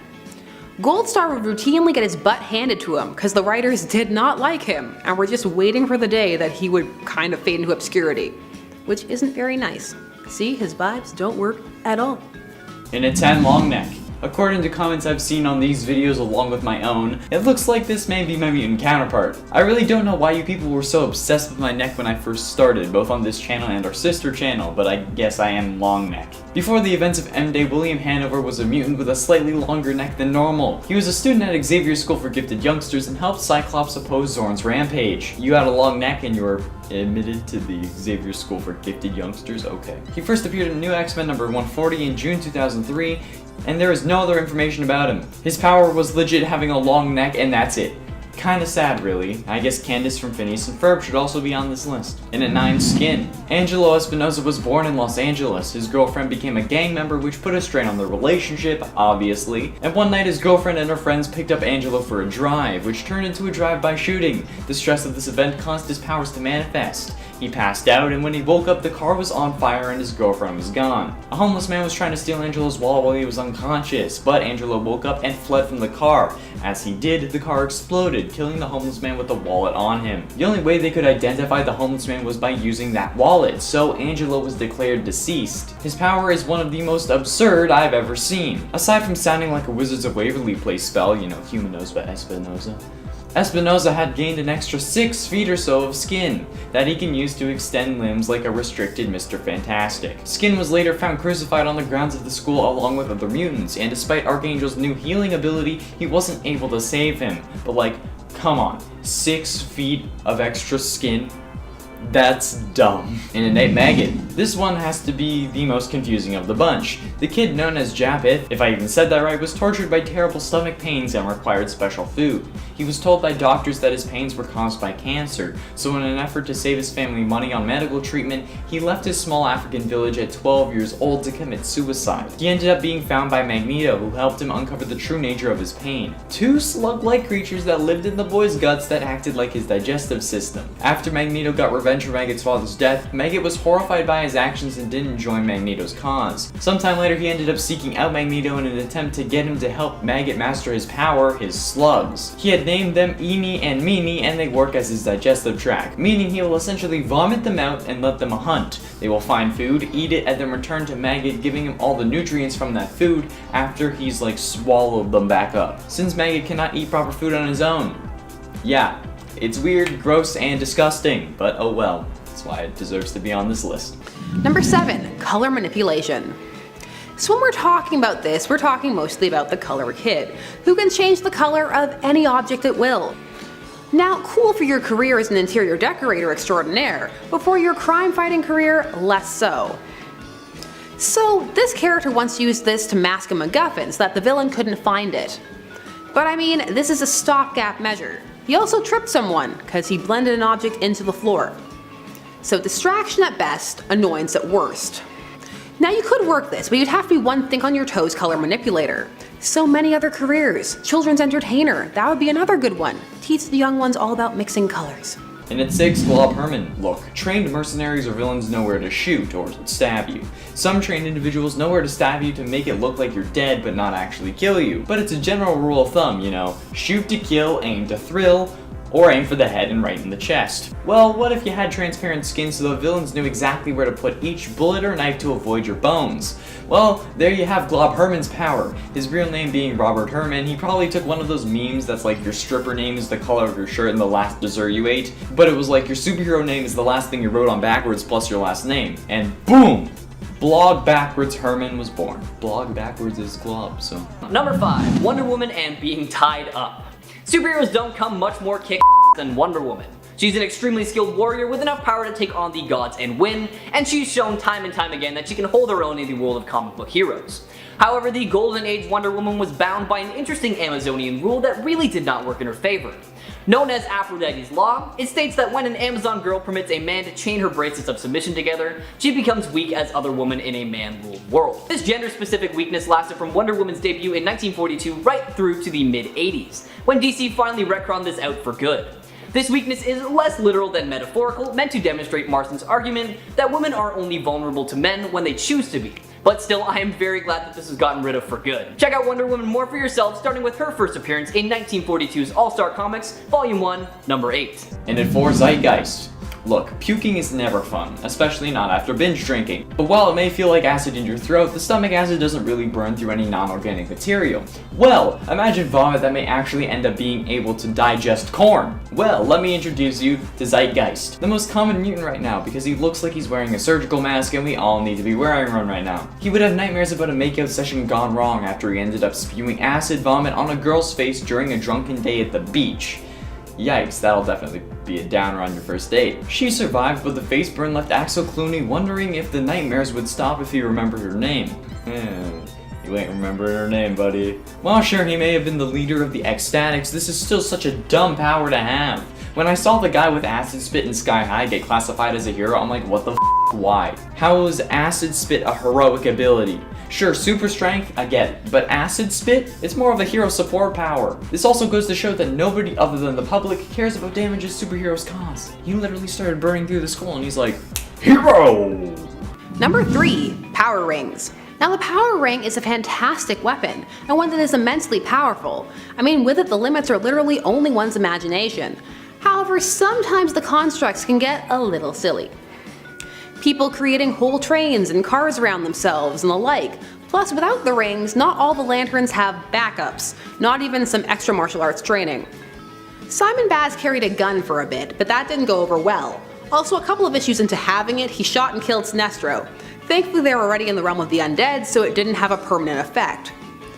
But still, he would eventually be convinced he didn't need it. Kyle has some crazy constructs because he's an artist. So the idea is that he would naturally have these really intricate designs because of his artistic nature. Okay, tell me that during a hostage situation under hostile fire. Really cool weapons, not always used to the best of their abilities. And to Choir. Irina Clayton is one of the students at the Xavier Institute who assisted then acting headmistress Jean Grey fight against the invading force of Sublime's U-Men. She first appeared in New X-Men number 112 and had her final appearance in the New X-Men number 150, being depowered due to M-Day. During her 3 years as a mutant, she had not 1, not 2, but 3 extra mouths on her neck. These powers enabled her to become the superhero version of Jeff Dunham, using these mouths to talk without moving her lips, thus confusing and disorienting her enemies. Having extra mouths on your neck? Are you kidding me? Confusing your enemies by talking without moving your lips. Really? That's freaking ridiculous. Like, how? Finally, in at number 1, Jazz. There is little to say about Jazz's mutant ability. His superpower, thanks to his mutation, is that he is blue. Yep. John Xander's dream was to be a rapper, but he wasn't very good. While in Mutant Town, he was a drug owner for one of the local crime lords who was selling toad juice, a drug made from the secretions of a mutant called Toad Boy. Even Toad Boy is more useful than Chaz. His only ability other than being blue is his ability to rap at a mediocre level. Same. This guy is nothing special, but what makes me mad about all of this is, and it should make you mad too, is the fact that he kept his powers after M-Day. Yeah, the mutant tag who can decide elections one handshake loses his powers because he isn't useful enough, but the blue-skinned Eminem ripoff is able to keep his powers? No, not even powers, blue skin. He's probably as mad as I am about it, and you should be mad about it too. If he knows about it, that is. Number 10, pink elephants. Now, of course, I have to start off with one of the most wild issues. It's titled Pink Elephants. It's issue 212 of Green Lantern Corps, but don't let the name fool you, there's no weird elephant stuff in this one per se. So we have Hal Jordan, and he's being eyed down by Aricia Rab. See, the only thing is, Aricia is only 13 years old. Young love, classic. Way too young though, way too young. Hal Jordan is of course not 13. So she uses her power ring to make herself appear older, but it's still not okay, you know? You know, that's like 13 going on 30, but Hal Jordan knows that it's actually her and she's making herself look older. That's gross, that's super gross, and also super illegal. Ayo, Aricia's like, oh, I love you because you're the most handsomest man I've ever met and because you treated me as a real Green Lantern even though I was so young and because you couldn't keep from calling me honey. And even Hal Jordan's like, oh, okay, I didn't say, let's stop there, let's just chill. Don't say it out loud, please. Gross. Even saying it out loud here is just, yuck. Number 9, Bat Baby. Issue 147 of Batman has one of the funniest lines on a comic book title page ever. So we have Robin, just regular old Robin, and a baby sporting the mask and the cowl, and the businessman on the cover is like, look out, it's Bat Baby and Robin. Like, I love the stutter that he does too. He's like, look out, it's Bat Baby. Like, he's kind of like has to take a second to realize what he's looking at, which is kind of like us too. We're looking at the thing like, it's a Bat Baby, I guess. Yeah, debit, let's do it. And the weirdest part is, he still has the abilities of a full-grown Batman. So Batman and Robin get up close to Nails Finney and his gang, and then Batman sees Garth, the renegade scientist. Garth! Turns out Nails brought them into a trap, and now Batman has shrunk down to the size of a small child. Very small. The headlines were amazing in the news that week.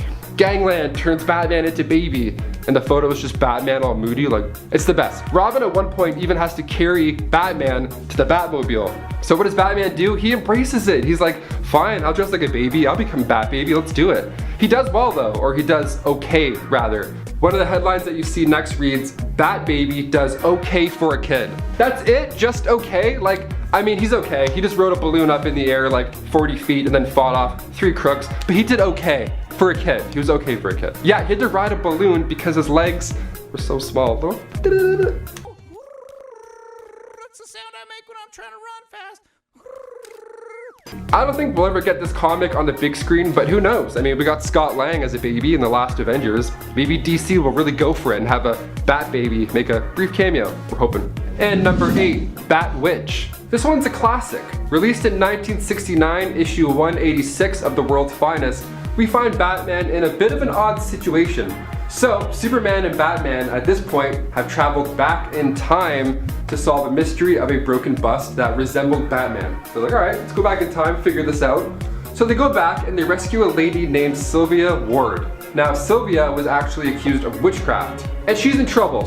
So Superman helps her stay afloat, and then Batman swims beside her to shore, right? What a good team. 2 nice guys, classic. And then she thanks Batman by kissing him right on the lips. Ooh-wee. And then Superman goes to introduce himself, and then Batman interrupts and takes her to the local bar. Oh shit. So Superman decides to use this era in his favor. So he dresses up as Batman and starts like floating around and doing like all like this crazy witch stuff. So much so that the town deems him a witch. So Batman is about to be burned at the stake. He's got like his hands and his head, he's stuck in the whole scenario. And then a thunderstorm rolls in and everyone's like, is it raining? Can't be doing any of that. And then they leave. They don't want to see a guy dressed like a bat like get killed. They think he's a witch, but they're like, you know what? I didn't bring my umbrella, so can't do it this time. Next time. We'll get him next time. Let's head out. Everybody leaves except for, you guessed it, Ben Franklin. Yeah, he was there. he actually tried to help free Batman with one of his experiments, you know? But Superman doesn't let that happen. He puts his hand in and stops the electricity. So Ben Franklin thought that he could use electricity to like blast open the shackles. Not today, not with Supes involved. Eventually Ben Franklin's like, all right, you're on your own. I don't know what's going on here. And then when Batman asks Superman why he's doing this, Superman says, figure it out yourself. So next time your friends start flirting with your crush, just frame them for witchcraft. It'll work, trust me. Up next, number 7, Batman punched by Hal Jordan. Batman has long disliked members of the Green Lantern Corps. It took him a very long time to be willing to trust Hal Jordan after he had become Parallax in the Emerald Twilight storyline. While Hal was possessed by the villain, he ended up going on a rampage and killing several Lanterns and Guardians. And we all know how Bruce has major trust issues. In Green Lantern Rebirth issue 6, Hal has had enough with Batman's resentment and open hostility. Hal felt he had paid his dues. He sacrificed himself to reignite the sun after he was resurrected, and he's been working real hard to prove to everyone that he is one of the good guys. Batman doesn't entirely buy it, so what does Hal do?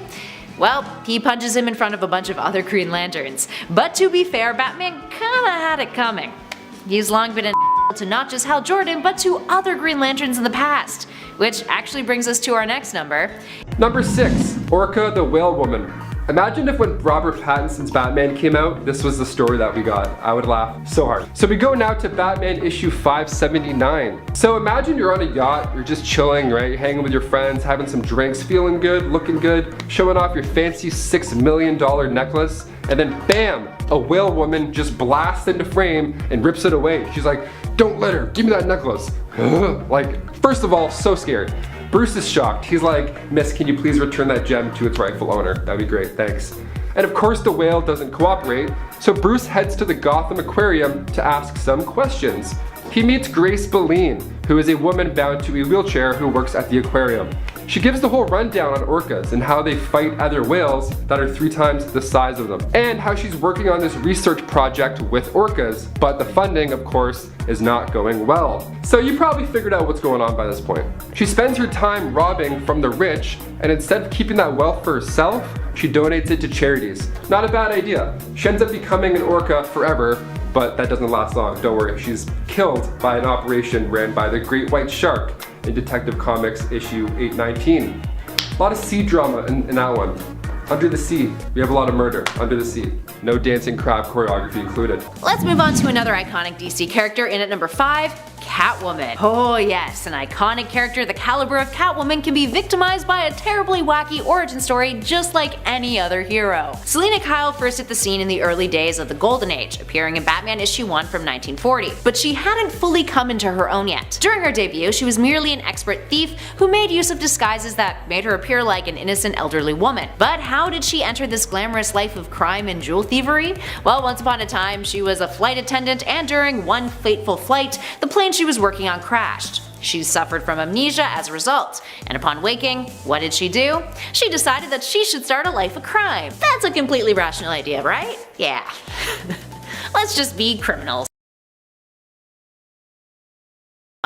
All due to her daddy dearest having owned a pet store in the past. As you can imagine, DC being the king of reboots and retcons eventually retconned this origin and replaced it with a brand new one in the 1980s after the character had made a comeback in the Silver Age. Number 4, Super Lion. This 1958 Actions comic grabbed readers' attention in the 243rd issue when the title page showed Superman as a lion, and the headline was The Lady and the Lion. So you have to open it, you just have to. So after Superman uses his telescopic vision, he sees trouble. Trouble in the form of a young lady on a Mediterranean island in danger during an earthquake. So Superman flies over and saves the day. He soon realizes by the rubble that this is the Temple of Circe. So it wasn't actually Circe, it was the next rendition of Circe. And she ends up making him consume this potion while demanding him to marry her. Nice pitch, not bad.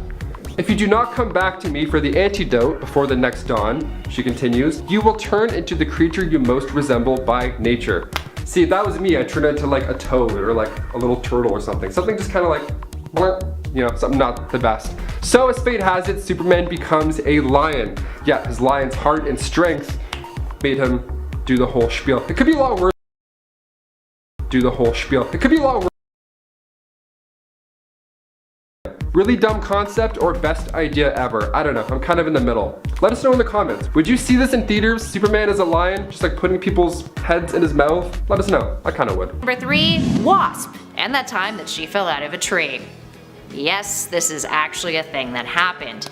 And yes, you probably guessed it, it happened during the Silver Age, when comics were at their wackiest. This case in particular featured Avengers member Wasp, who had escaped conflict in an exhausted state, seeking out the rest of the team in aid, because apparently back in the early days of the Avengers, she wasn't overly useful.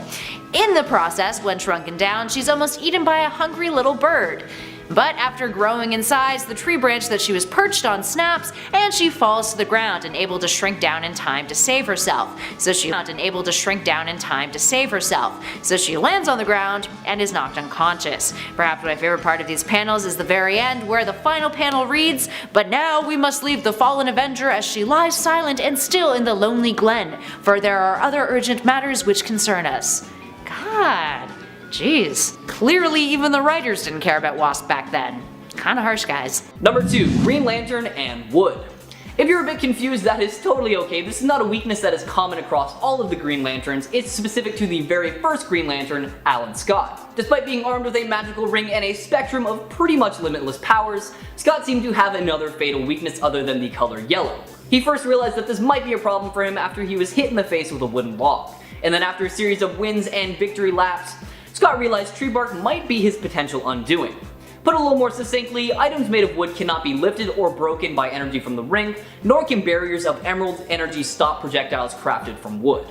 Apparently this vulnerability to wood was because the green flame was an incarnation of green growing things, and thus could not be turned against them. Guess you could say he, can't get wood. Check out the first Green Lantern for yourself, starting with 1940s All-American Comics, number 16. And finally coming in at number 1, the New Guardians. So back in 1988, DC had a short run with one of the best villains ever, Snowflame. So what makes Snowflame so strong and wild is cocaine. This guy even says the words, "Cocaine is my god," on the first page. The New Guardians have trouble. Of course they have trouble. His every cell burns with white hot ecstasy. In his words, not mine. Ram attacks and it doesn't do much. A blow like that would have sent an ordinary man reeling, says Snowflame. Would it be funny if he was like, "A blow like that can't work against a man on blow," and it was like, and just rocked him. Yeah, he even says the more you fight back, the more you fan the fires of my high. This is a real thing. I mean, this could be a live action movie. Just like an old jack dude on coke, just boxing the Justice League.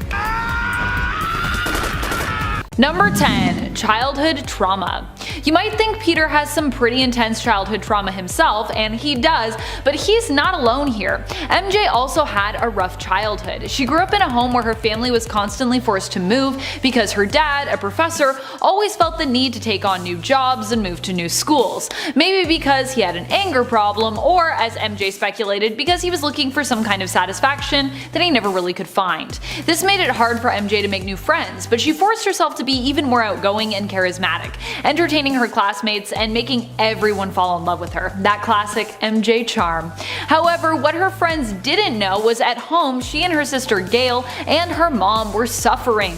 Her father mistreated them and even at one point attacked Gail in front of Mary Jane. Eventually, her mother left her father, but I don't think MJ ever really healed from her trauma, instead choosing to use her love of performing as a creative outlet and a means of escape. Number 9. Losing her mom. Not only did Mary Jane have a difficult life growing up, but she also lost her mother at a young age, after her father had disappeared from her life, and right around the time her sister had her husband walk out on her, while she was pregnant with their last child. Oh my goodness. The death of her mom took a toll on MJ and served as a wake-up call. Feeling her mother and her sister had both wasted their lives, giving up on their passions to become mothers, she left her sister, moving in with her Aunt Anna in Brooklyn, and decided to pursue her own dreams of becoming a professional actress. And before we move on to our next spot, just a quick little reminder to give that like a little click. It really helps us out on the channel, and thank you so much if you've already done so. Number 8, Killed by Love. This one only ranks lower because it is technically from an alternate future, but it's still pretty terrible. In Spider-Man Reign, Mary Jane dies young after getting cancer, which despite it also being implied with her mom to run in her family in terms of her medical history, it is in this case caused by her closeness to Peter Parker himself and all his radioactive fluids. In the end, Peter's radioactivity is the one to blame for Mary Jane's death, and she lives on in his memories, haunting him. We also need to acknowledge how unkind, senile old Peter is to ghost memory MJ, because that is also very much a thing in Spider-Man Reign. In typical Peter fashion, he seems to almost take out his own feelings of guilt on her ghost, having more than a few outbursts that are directed at MJ's non-existent self. Number 7. Suffered Peter Parker's hostility. There are multiple times that Mary Jane has suffered being emotionally mistreated by Peter, but this moment in retrospect for me is one of the worst. Just after Gwen died, Peter was caught tearfully mourning her by MJ, who had been waiting in Harry and Pete's apartment. She was in a lot of pain at the time, having just heard of Gwen's death and mourning her basically best friend, Gwen, herself. Peter, however, did not want to hear it and insisted his pain was actually greater than hers, and that she couldn't possibly understand how hurt he was. Wow, what a cruel and immature way to respond. Like, I know Peter was hurting, but ouch! MJ did not deserve this. He also goes on to say, "Don't make me laugh, Mary Jane. You wouldn't be sorry if your own mother died." Whew! This stings quite a bit given what we now know of MJ's past, that Mary Jane's mother did die, and that it was extremely painful for her. Granted, Peter might not have known this yet, in fact I'm pretty sure he didn't in terms of continuity, but still, ouch! I'm sure when he found out about that later, he thought back to those words and was like, oh, I was pretty terrible, that was bad. I hope he apologized to her later. Number 6. Fan hate. The fan hate that we see by some is actually seen as being created somewhat by Marvel's hate for her character, depending on who we talk to. So what's really going on here? Why do people hate MJ? Well, there are Spider-Man fans who blame Mary Jane almost exclusively for Gwen's death. Not like a conspiracy theory like, Mary Jane was secretly the Green Goblin or anything weird like that. It's more just that MJ basically caused Gwen to be killed because writers wanted MJ and Peter to be together, and many fans actually would have rather that he stayed with Gwen, who they think is a more suitable fit. So the way they see it, if MJ wasn't around, Gwen would still be around today. Then there are those who criticize her fancy-free lifestyle and just how she's kinda all about having fun. People didn't think that she was serious enough, though really with the context of her history, it's kinda hard to see how people felt this was a problem. That's kinda just part of Mary Jane's characterization, and it makes sense if you know her history. Then there are those who feel she simply isn't well enough written, that she's basically an underdeveloped character without really much depth. Regardless, there is a lot of hate that gets thrown MJ's way that I think in most cases is very undeserved. Let me know what you folks think of this hate in the comments. Number 5. Had her marriage retconned. While this is pretty bad, her relationship with Peter Parker hasn't been all that great, which is why I'm ranking this one so low. Given all that MJ has gone through during her marriage, it might be better honestly if it never happened. Although I'm sure Mary Jane's love of Peter would prevent her from ever agreeing with me. Because yeah, that love is pretty strong, Tiger. Mary Jane and Peter's marriage was the price that Spider-Man was asked to pay Mephisto in exchange for his help in saving Aunt May's life. Rather than let his elderly Aunt May pass away, Peter agreed. Which is pretty crazy considering, Aunt May's really old, so you could've just maybe let her go, but I guess not. And if you're wondering why he didn't ask other people for help here, who are superheroes, magic users, scientists, and or doctors, there's some people I'm sure that are all of those things, he actually did ask them for help, and apparently no one else could help him. This was a truly terrible comics moment, but it happened and it resulted in Peter's and Mary Jane's lives forever being changed. Number 4. Thought dead, then kidnapped. Mary Jane was on a flight to a shoot when the plane exploded and she was presumed dead. For over a year in comics, MJ was simply a ghost, haunting Peter, who truly believed that she was actually gone. In reality, Mary Jane had been kidnapped by a mutant stalker who was obsessed with her and with becoming Spider-Man himself, known only as Stalker. It was revealed that this villain was a mutant who planned to use their telepathic powers to, in essence, become Peter and take over his life. Mary Jane was kept locked away and kidnapped by this villain for months before Spider-Man finally came to rescue her. In the end, she and Peter got away after she managed to knock out her captor using a chair to basically hit Spidey, which, because Stalker was psychically linked to him, hurt him more than it did Peter, who obviously is much more resilient, I'm sure, than Stalker. The whole thing, I feel like, should have really taken more of a toll on just about everyone involved, but hey, comics, so I feel like we never really talk about it again.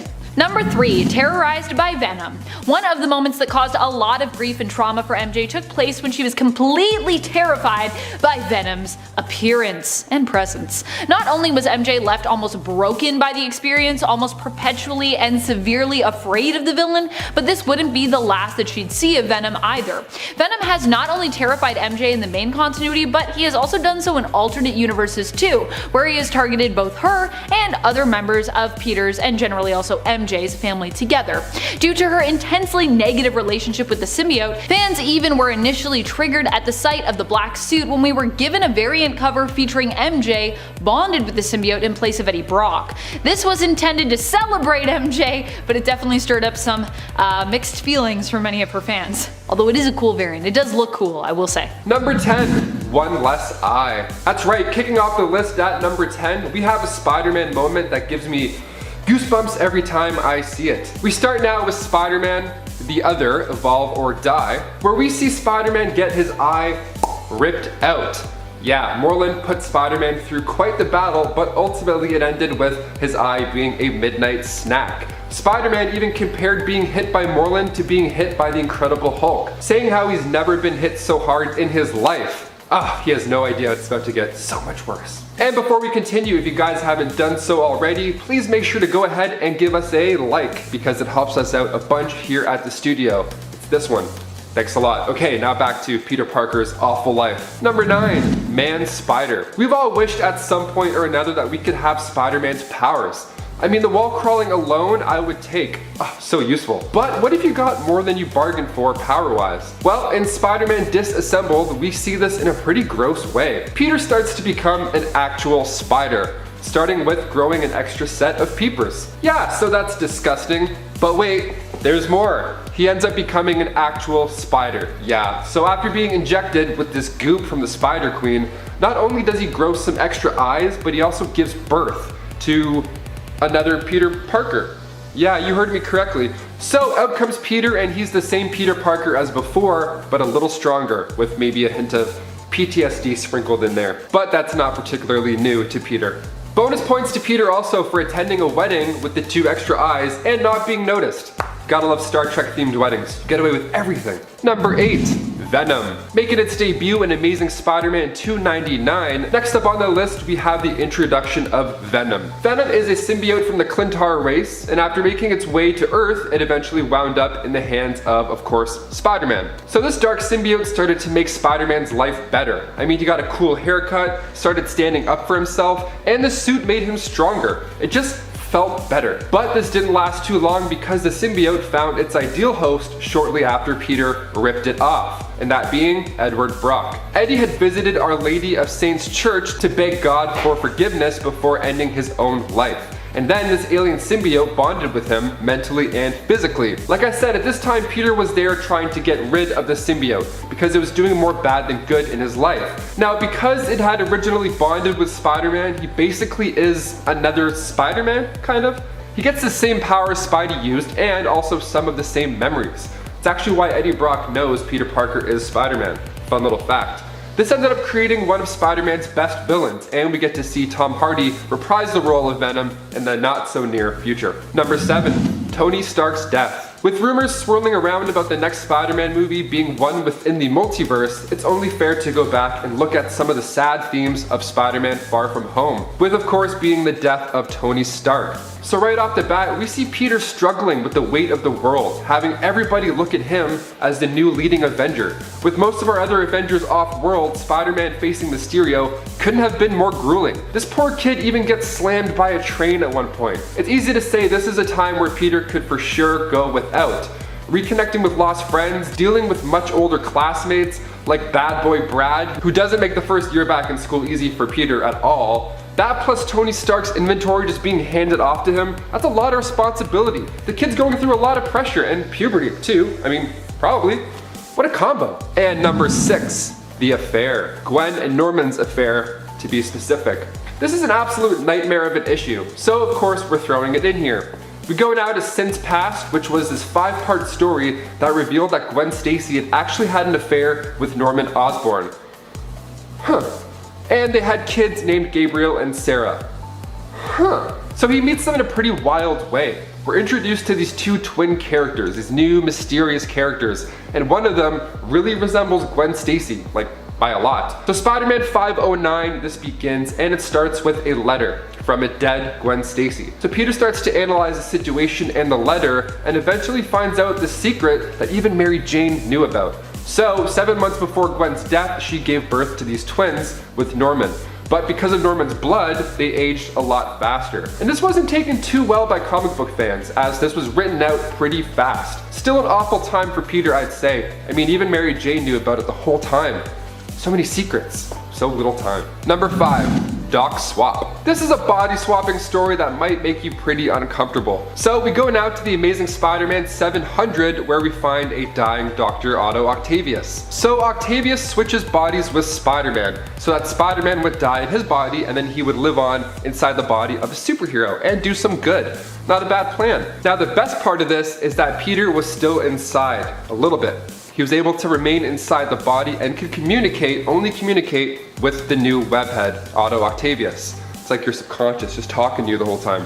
It was pretty neat to see this version of Spider-Man as well. And after a few minutes with the new, younger, healthier body, donned himself the new name, the Superior Spider-Man. And number 4, parents are back? Yeah, this one's pretty neat. So right off the cover of this, we see the text, "The most cataclysmic events of Spider-Man's life begins in this issue." And that's probably enough to pull you into the issue. I mean, come on. So we find out that Peter's parents have returned from the dead. So in the Amazing Spider-Man issue 365, we meet them again. Peter comes home and Aunt May's like, hey, I'm here with our new guests. And Peter's like, oh, new guests, those are always fun. Are those my parents? Yes, Peter's parents had returned from the dead. Well, rather they had never died to begin with. Let me explain.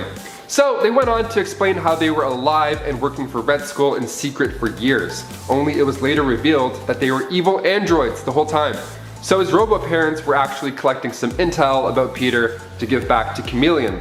Chameleon created these fake parents for Green Goblin.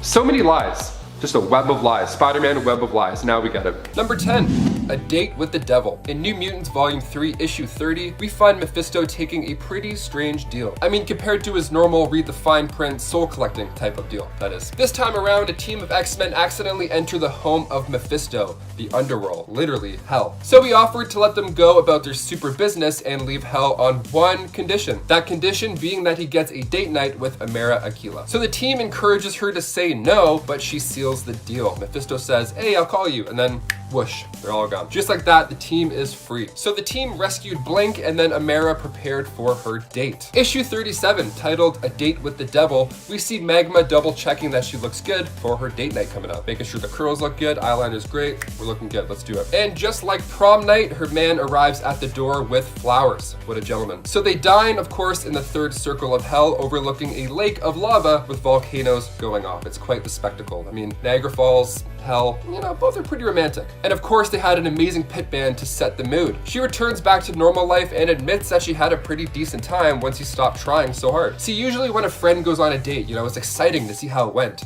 Now, imagine if your roommate went on a date with the devil. Oh my God. The amount of tea I would make them spill, we'd never sleep. We'd talk all night. I'd also be worried sick. I'd be like, hey, how was your night? He was the devil. So are you good? Is your soul good? Awesome. As far as force deals go, this one wasn't too bad. But there's plenty more on this list. And before we get to number 9, guys, if you could go ahead and give this video a thumbs up, because it really helps out our studio quite a bit. Thank you so much for watching. Now back to this crazy list. Number 9, closing time. If you've worked at a bar, you know it's the worst when people stay right until the very end, right until closing time. Or even worse, they'll show up minutes before you're about to get out of there. Like 3 minutes before last call, someone will walk in, grab a drink, and then they'll just chill and unwind the entire night, which is fine, but sometimes you're like, hey man, I've been here for 10 hours, I gotta go home. Now imagine if one of those late night visits was from Mephisto. See, in Journey into Mystery issue 627, we see another hobby of the devil's besides taking souls that bartenders will tell stories of. What he would do is show up every night to a random bar or a pub, and then he tells a story. He vents, he lets things off his chest. And if you listen and survive, he'll give you a really nice tip. And I'm talking like a really, really nice tip. You don't have to work anymore in a bar after that point. But if you slip up, things can go pretty south pretty fast. Now this amuses Mephisto. He enjoys playing along and chatting it up with the poor soul who offered to pick up that shift that night. I wonder if I'm gonna see him one night, hopefully.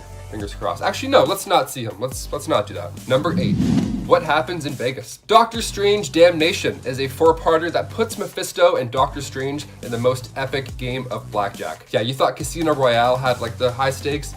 No devil involved, no way, just Daniel Craig. So following the destruction of Las Vegas after Hydra's short-lived empire, Doctor Strange tried putting the city back to normal using his magic. But in doing so, it resulted in this hotel emerging from the ground, and that hotel just happened to be Hotel Inferno. And of course, inside that hotel is Mephisto. Yeah, it turns out when the city went down, Mephisto claimed all of their souls in hell. So in order to come to an agreement to save the city and the people inhabiting it, a game of brimstone blackjack was in order. I mean, being forced on a date is one thing, but a game of blackjack with the devil? I mean, what a better way to start an adventure. Number 7, Master Pandemonium. Martin Preston made his comic book appearance in West Coast Avengers Volume 2, Issue 4. He was a student at Juilliard and a big-time Hollywood star. I mean, the guy was killing it. He had money, fame, he was in his 50s, but the guy looked like he was early 40s. Just killing it, just killing the game. Then he thought it would be a cool idea to drink and drive. Not a cool idea, never do that. So of course, after the crash, he was approached by Mephisto, and Mephisto had repaired his arm by calling forward a demon. Imagine if Bucky had his arm replaced by a demon. God, it would be a mess. Leaving a 5-point shaped hole in his chest, Mephisto had lied to Martin and said that it's because he had separated his soul into 5 different places among Earth's dimension. That was in fact a lie. In actuality, Mephisto had replaced his other limbs with demons as well. So now he's a walking, talking Trojan horse for the devil. Number 6,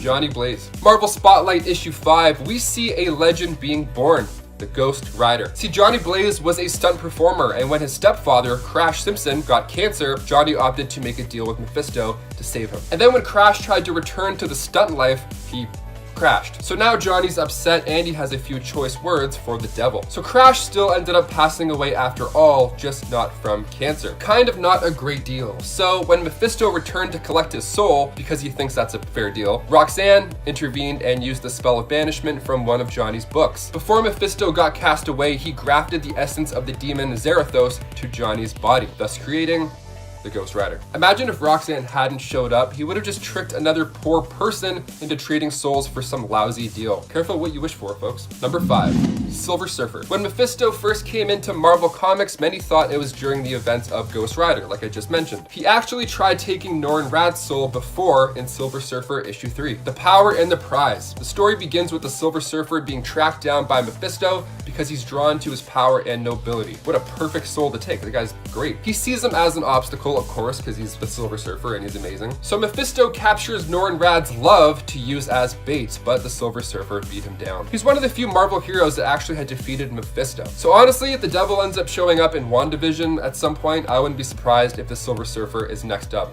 shortly after. I think we're gonna go more cosmic, especially with Thor 4. Definitely with Thor 4. Number 2, assassination attempt. We all talk about when Peter hit Mary Jane in the midst of a fight between him and Ben, but few people seem to recall that Peter also tried to kill Mary Jane during the events of the Clone Saga. So it wasn't necessarily his fault here, as he was programmed, brainwashed into doing so by the Jackal, but it still makes for a horrific experience for Mary Jane either way, who at the time was also pregnant with their child. Terrified, she was forced to flee from Peter, running for her life and seeking help from anyone she could find, any of Spider-Man's hopefully superpowered allies. Basically, the Clone Saga was just a really hard time for MJ and pretty much everyone else. It was just a hard time. Number 1. Baby was taken. One of the worst things to ever happen to MJ was when she was tricked into believing that her and Peter's baby was born stillborn. Mary Jane had a complicated and challenging pregnancy, and it was even implied that her baby would be born with powers, or develop them over time, possibly even being born a mutant. While out at a restaurant, Allison Mongrain, working for Norman Osborn, slipped something into Mary Jane's food, which resulted in her going into labor. She was then told the baby that she gave birth to was actually stillborn, when in reality the baby was not dead but lived and was kidnapped by Mongrain and delivered to Osborn, who paid her to take the baby away to Europe, never to be seen or heard from again. It's later suggested the child perished, but there isn't really much explanation as to why Osborn did this, especially so secretly, without MJ and Peter really ever learning of what truly happened till much later. It more feels like this was part of an unresolved plot that someone was writing, and the writers just really didn't want the young couple to start a family, so they were like, I guess we'll just leave this, and their baby's gone. The end. Wow, some of these are seriously pretty terrible, especially MJ believing that she gave birth to a stillborn baby when she didn't. That's messed up. And this is only some of the traumatizing experiences that MJ has lived through across the multiverse and throughout comic book history. And number 3. Gwen Stacy's death. This one left average moviegoers stunned in theaters when The Amazing Spider-Man 2 hit the big screen. We finally see the death of Gwen Stacy, and it's beautiful. So of course this comes from the comics, specifically in issue 121 of The Amazing Spider-Man. The Green Goblin ends up dropping her off the Brooklyn Bridge, and although Peter has his trusty webs, sometimes the angle just doesn't quite work out, and Gwen's neck ended up snapping from the momentum. So this happened in the movie as well, and Eagle Eye fans could spot the clock tower in The Amazing Spider-Man 2 striking 12:10, which references issue 121. And the way the web shot out like a hand too, I mean, really? Right in the heart. This scene's amazing. I mean, of course it's really sad, but the music, the way it's shot, really drives this part home. I mean, it's sad that this scene was one of the last ones we got from Andrew Garfield's Spider-Man run. Sure, the movies weren't as good as the new installments, but it would have been nice to see where this Spider-Man went after this dark moment. Would have been pretty dark. We'll never know. I mean, maybe multiverse stuff. We'll see. And number 2, identity not so secret. If you stuck around until the very end of Spider-Man Far From Home, you were treated to a pretty sweet teaser. So of course we see J.K. Simmons reprise his role of J. Jonah Jameson in what starts out as a pretty comical scene. Now of course we're happy to see him back in this Spider-Man universe, but he comes bearing bad news. He ends up showing leaked footage from the final battle with Mysterio, and in the footage we see him shout out Spider-Man by his secret identity, Peter Parker, and a nice little photo to go along with it too. Now this isn't the first time this has happened. Back in the comics before the Civil War storyline, Peter takes a page out of Tony's book and reveals his secret identity to the world. And after that, things go south quite fast, including a hired gun setting his aim on Aunt May. And finally, number 1, you guessed it, Uncle Ben's death. Of course we have to include this in the list and save it for last. We had to sit through this in theaters like numerous times, and that's for good reason. One of the biggest moments of Peter Parker's life was when his Uncle Ben died.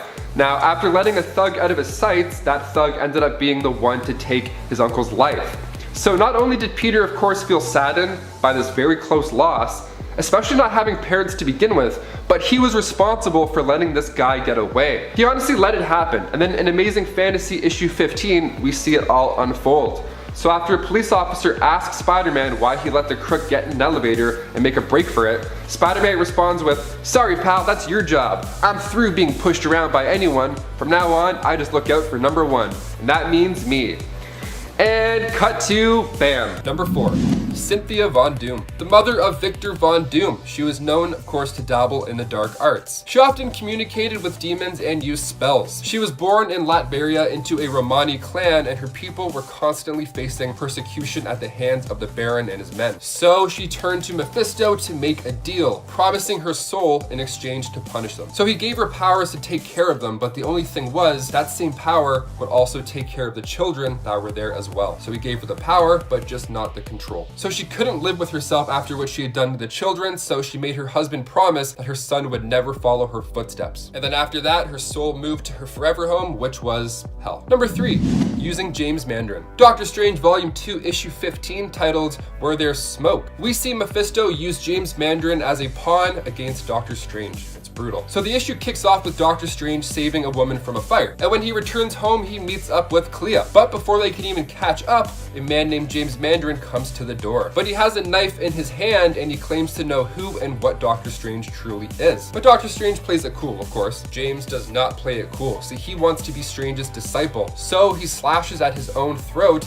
to make Doctor Strange use his powers and save him. What a power play. Also, you're so insane, but power play indeed. So Strange heals him up, of course, and he proudly puts it together that no normal doctor could have patched him up that fast. And then out pops the devil to make things just that much more exciting. So now the next issue is Strange saving his love from the afterlife. So while Strange waits for the help of Wong to get him out of there, he has to then face off against all sorts of illusions and deceptions unleashed by the devil to try and change him into one of the Hell Lord's minions. So Wanda Maximoff is playing a role in Doctor Strange in the Multiverse of Madness. So I feel like WandaVision will introduce Mephisto, and then in his movie he'll have to go in and finish off the Unholy Terrors with Wanda's help. Number 2, Fragments of Greater Darkness. So Avengers West Coast Volume 2, Issue 52, we find out the truth behind Scarlet Witch's children, Billy and Tommy. Again, this is another WandaVision theory that I think is happening. Listen up, here we go. So like I said earlier, these 5 pieces of Pandemonium's soul were actually Mephisto's. So Mephisto tricked Pandemonium and then gathered beings possessing the appropriate fragments. 2 of those 5 fragments just happened to be children of Scarlet Witch and Vision. So when Pandemonium arrived, he took the kids, which in turn gave Mephisto full strength, and then this of course left Scarlet Witch having a breakdown. Again, it's been hinted at that Agnes in WandaVision is actually Agatha Harkness, which would make sense. She's a witch, and then in episode 6, we saw everybody in their comic accurate look, and she was of course rocking